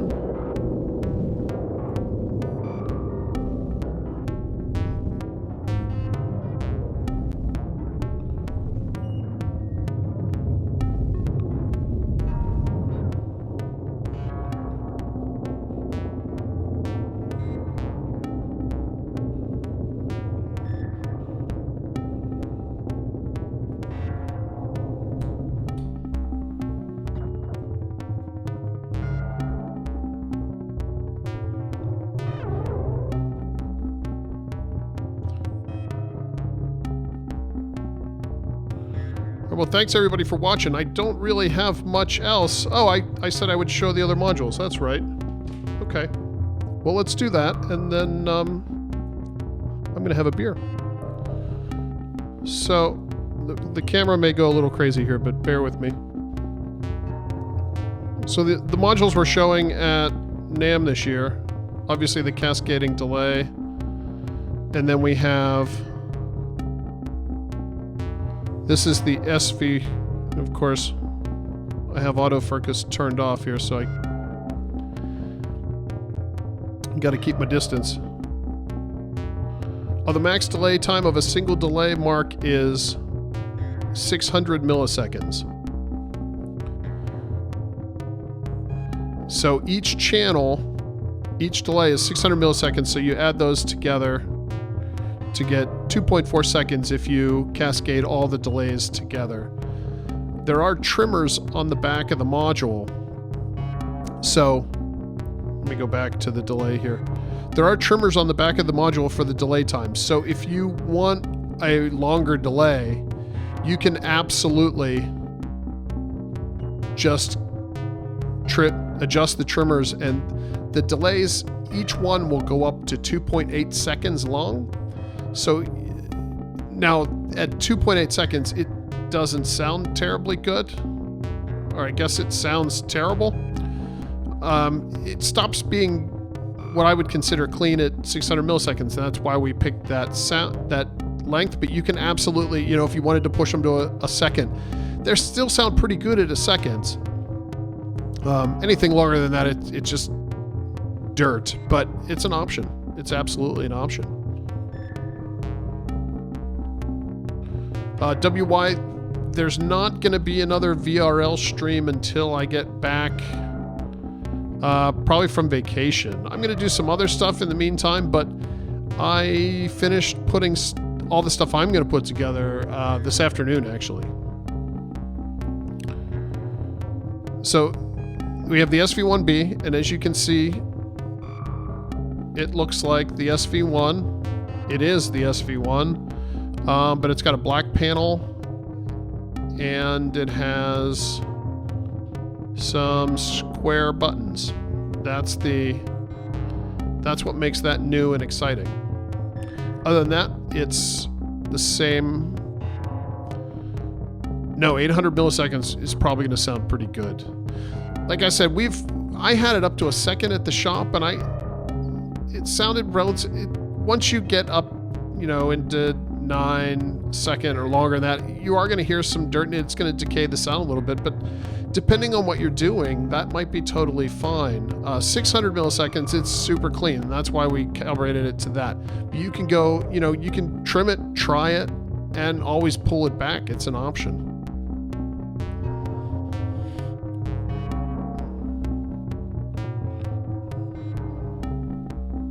So we have that, and let me get the camera here. Oh.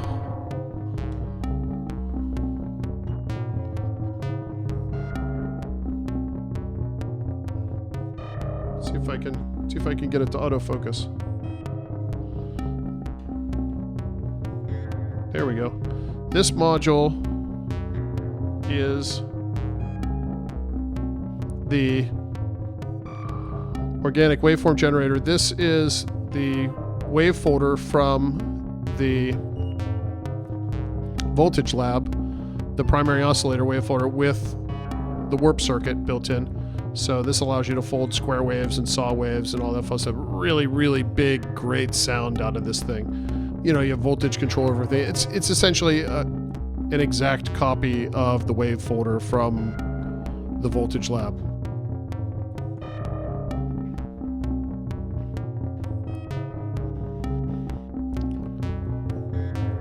WI, I'll probably end up doing something at some point, but I don't want to confuse people that don't want to go behind the panel, flip the module over and use a screwdriver. So to have a bunch of demos of it sitting with much longer delay times may be problematic. The SV1B is, it's not exactly the same, just with a different faceplate. Like I said, it has these killer new square buttons as opposed to the little round buttons. The SV1 itself has sort of evolved over the years as we find little tweaks and little changes. So this is the exact same. Actually, the bottom PCB, the PCB with all the electronics on it, hasn't changed at all from the last run of SV1s we did. It is just a panel change with new buttons. Now, of course, because they're square buttons now and not round, this panel does not fit over the old SV1. So it can't be swapped out.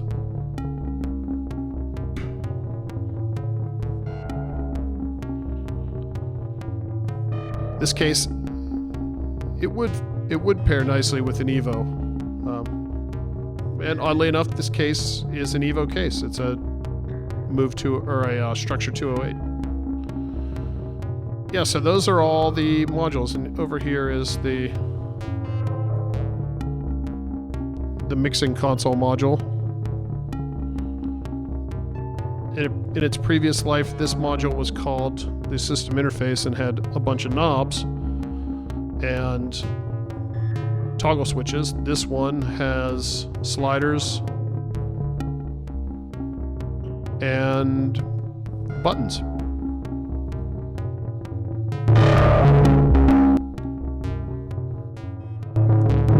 Still does that great overdrive.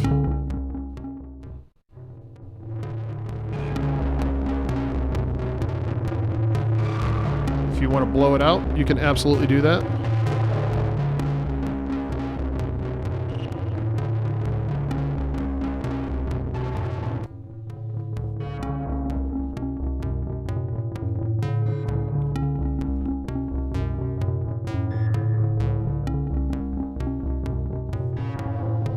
Well, thanks for pre-ordering, Mark. I look forward to shipping them out and getting them to you.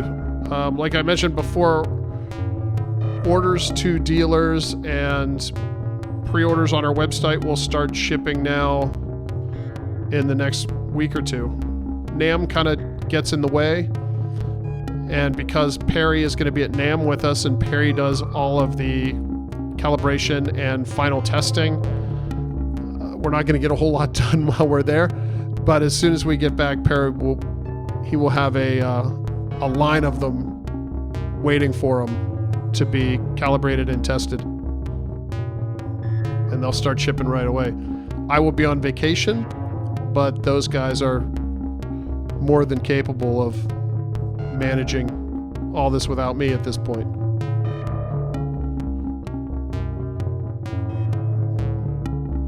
My camera's gotten heavier somehow. It's fallen over.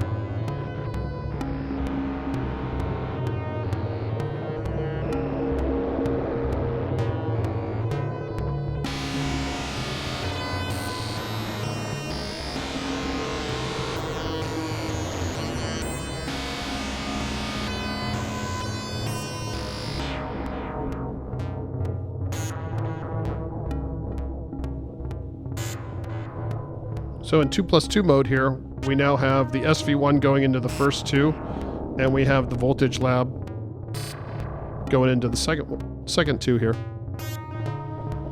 So you can hear as we cycle through the modes,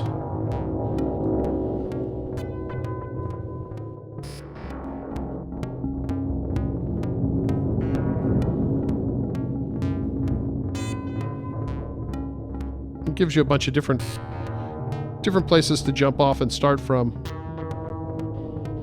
I think that one of the nice things about this module is that, like any delay, you don't have to be overly scientific about it. You can just plug in a couple sounds or plug in one sounds and just start moving sliders around and start turning knobs. That's why I love delay, because delay it's such an organic process, and it's the feedback is so instantaneous, and it's always so interesting that this module is no different. You just have even more of it. So it gets really fun when you just sort of lose yourself and just start digging around and finding all these beautiful little sweet spots that are tied to the tempo or the pitch or the different way that it's feeding back on itself. You know, the different taps that you can add. Just, you know, it's such a fun process.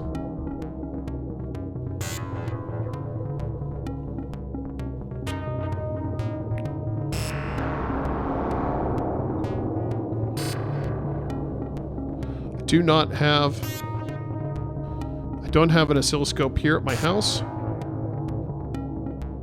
and certainly not within the setup I have going on right now.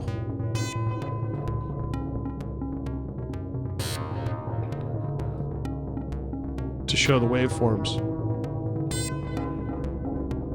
That would be great if I did. Not a thing.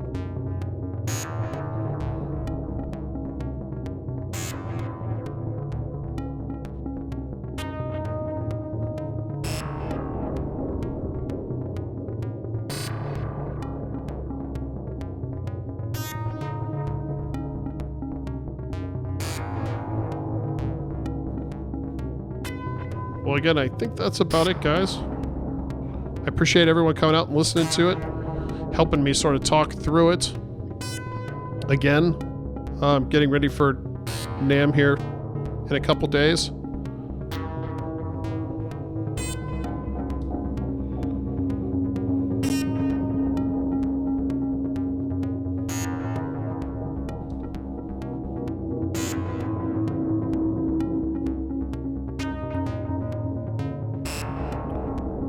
Yeah, it will be $549,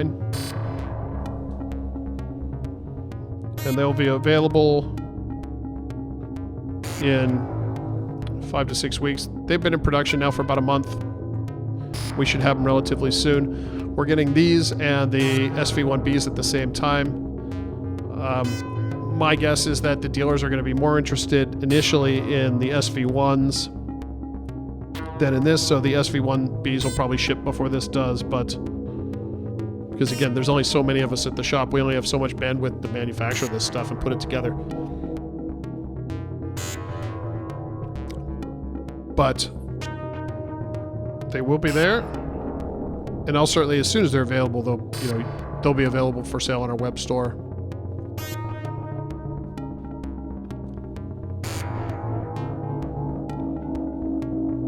And if you're coming to NAMM, please stop by, say hello, check out the delay, or just say hi in general. I'm going to try to spend as much time as I can in the booth. I typically end up wandering off to meetings or just having conversations with various people during the course of the day, but I am going to try to be near the booth as much as possible. I'm also going to be trying to run around and get some interviews with people. I have an interview with Nick Batt this year, so that'll be cool, where he's obviously, he's going to interview me for the modular stuff, and then I'm going to interview Nick, because I've got a million questions for Nick, so that should be kind of fun.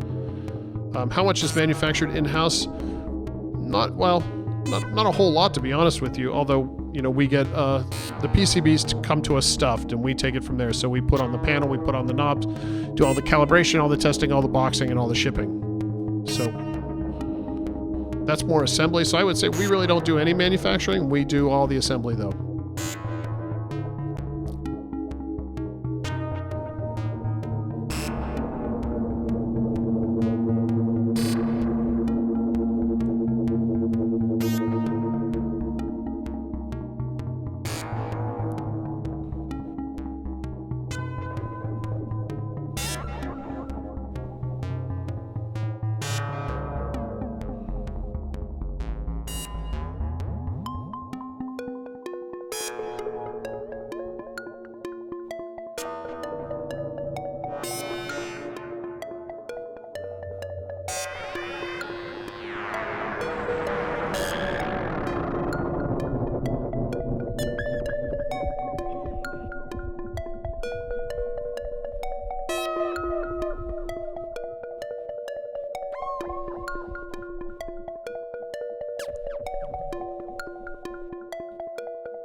Thanks, Sean. Yeah, that video was fun.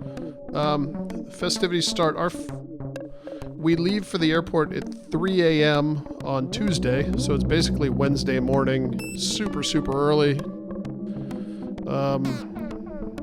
We'll get to Anaheim around 10 or 11 in the morning on Wednesday, and then we will go straight from the airport to the convention center. We'll set up our booth. I have some interviews set up for Wednesday, so we'll do those Wednesday afternoon, and then I'm going to sleep and be ready for Thursday NAMM.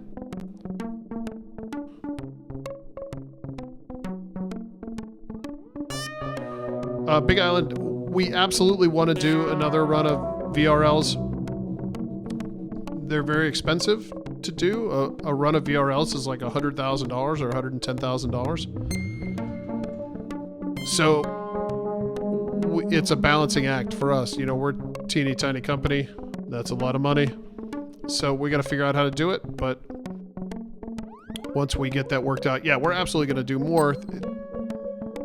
The response on it has been huge, and the feedback has been great. So it would be crazy for us not to do everything in our power to make more voltage research laboratories. That, and I've committed to at least buying 100 more of the research console cases. So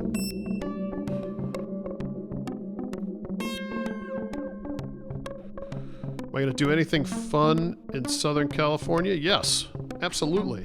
We're going to go to NAMM. Yeah, NAMM. And then on the Monday after NAMM, we're going to go to Perfect Circuit. Perfect Circuit's having a small event the Monday after NAMM where we're going to be demoing our gear and generally having a good time. I get a big kick out of NAMM. It's a lot of work and it's tiring, but I think it's a lot of fun. You know, I see a lot of my friends. I see a lot of people that I only see 3 or 4 times a year. I'll have some nice dinners out with friends, and it'll be great.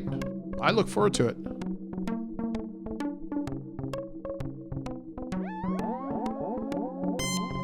Yeah, WY, I'm definitely going to do more streams. And like I said, I'm going to be making a ton of videos at NAMM. I'm going to try to do a live stream from NAMM somehow. I haven't worked that out yet. If I can find some people to meet with me for a beer one of the evenings, if we can.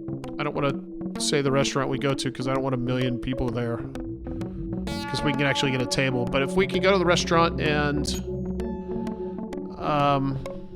get 3 or 4 people and the signal is strong enough, then yeah, we could just live stream from there. And then when I get back from vacation, I'm going to be live streaming builds again, because it's super fun. And there's going to be, when I get back, there's going to be SV1Bs to put together. There's going to be cascading delays to put together, and there's more voltage labs to assemble too. There's still about, I don't know, 100 or so of those that need put together. A lot of work yet to be done. So the build videos are going to continue. Just going to take a couple week break from them while I'm at NAMM and then while I'm on vacation.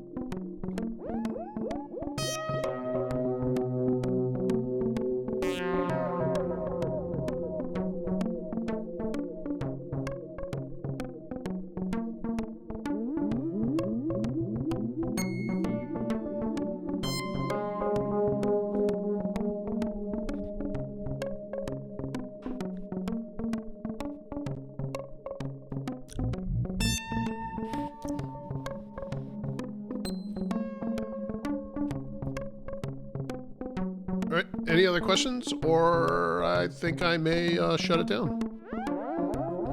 Thanks again for everybody for helping me do this. Everybody that watched, certainly everybody that had some comments.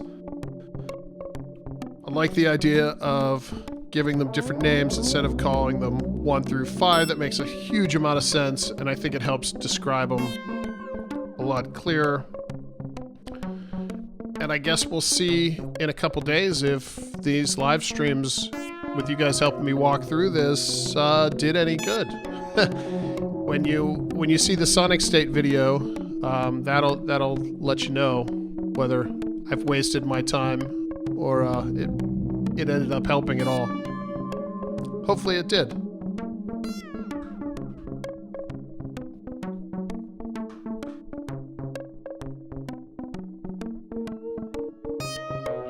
Alright, well guys, thank you very much. I'm going to let this run for a minute here or so as I work out all the bits and pieces, but thank you very much. I appreciate it.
Nobody left.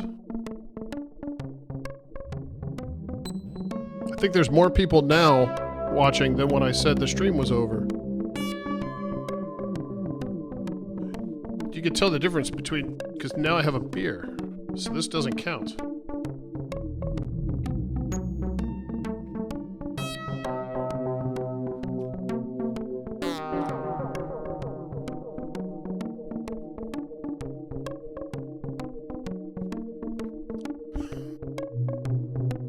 Dan, if you have any questions, I'll be happy to answer your questions. I'm still here. I've got nowhere to be. I have a beer now. I'm good.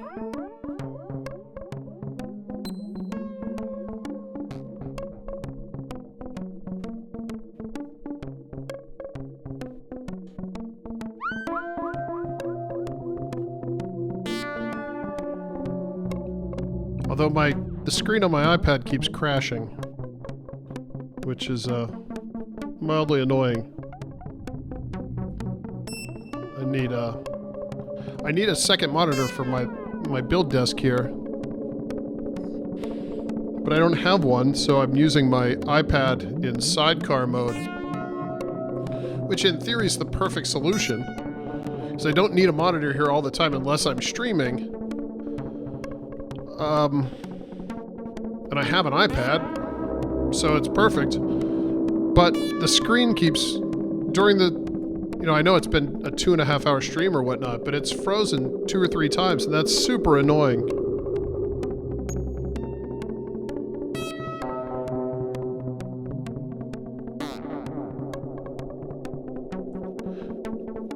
They are connected over Wi-Fi though, so maybe I'll try plugging it in directly.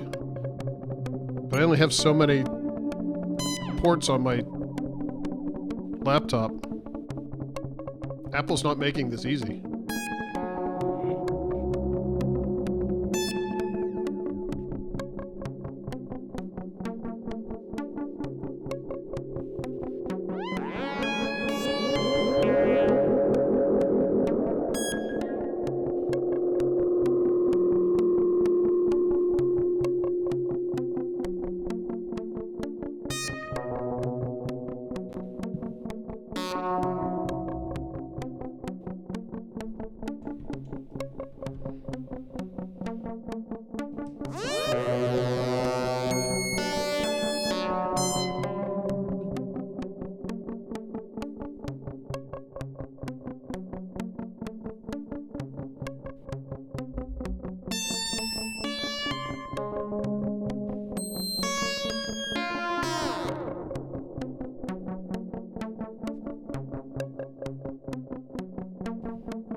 Yes, the touch controller is sequencing both.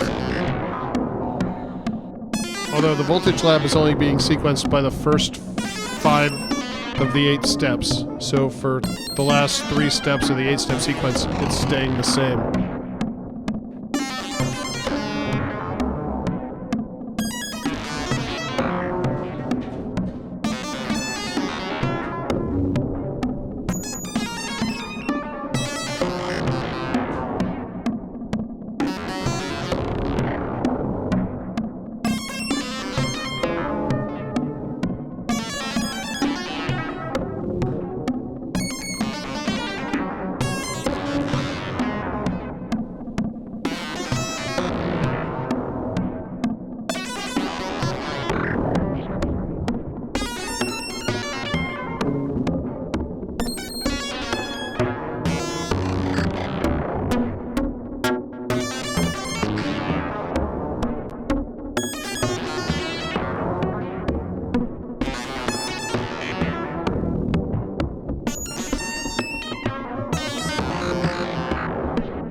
This is just bonkers.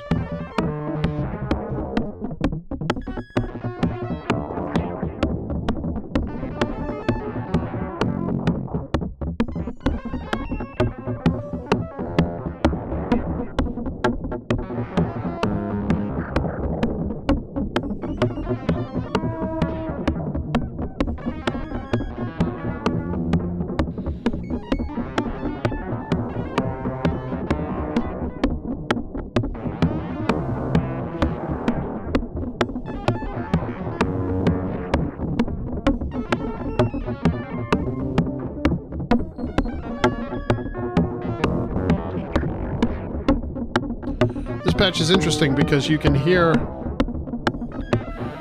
the voltage lab, which is playing the sort of, well, it's all kind of crazy noise at this point, but the voltage lab is playing the sort of sample and hold noise part. And because I'm patched into, there we go. Because I'm patched, the voltage lab is patched into input 3, and we're in the 4+0 mode. There's no straight through dry, so to speak, output. So you only hear the delayed signal of that.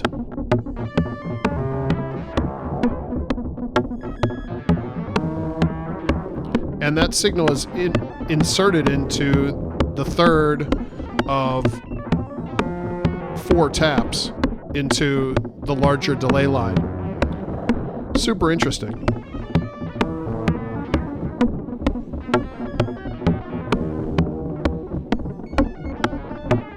Come on.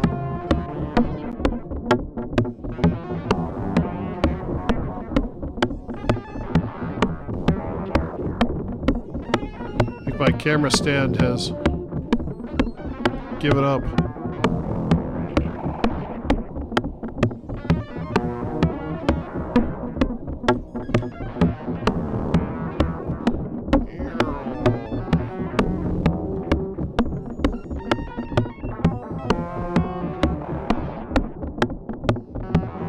Maybe.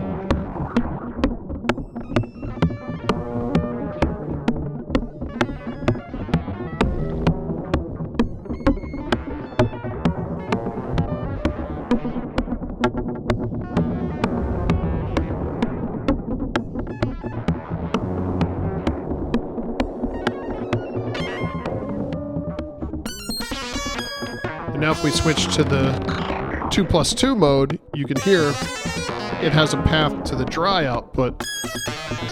So you get both the wet and the dry. Interesting to me.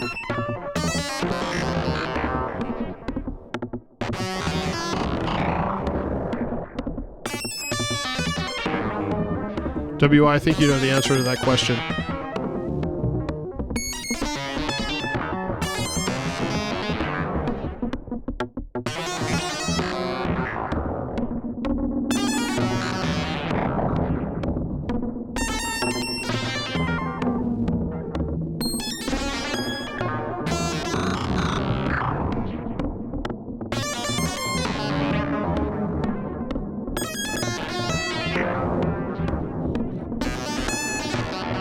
Alright guys, I'm actually going to shut it down now. I appreciate everybody hanging out, checking out the new module. If you're going to be at NAMM, I look forward to talking to you. If not, I will be making a bunch of videos and you can watch them on the YouTube. And until I do this again, thanks a lot and talk to you soon. See you guys. That's funny.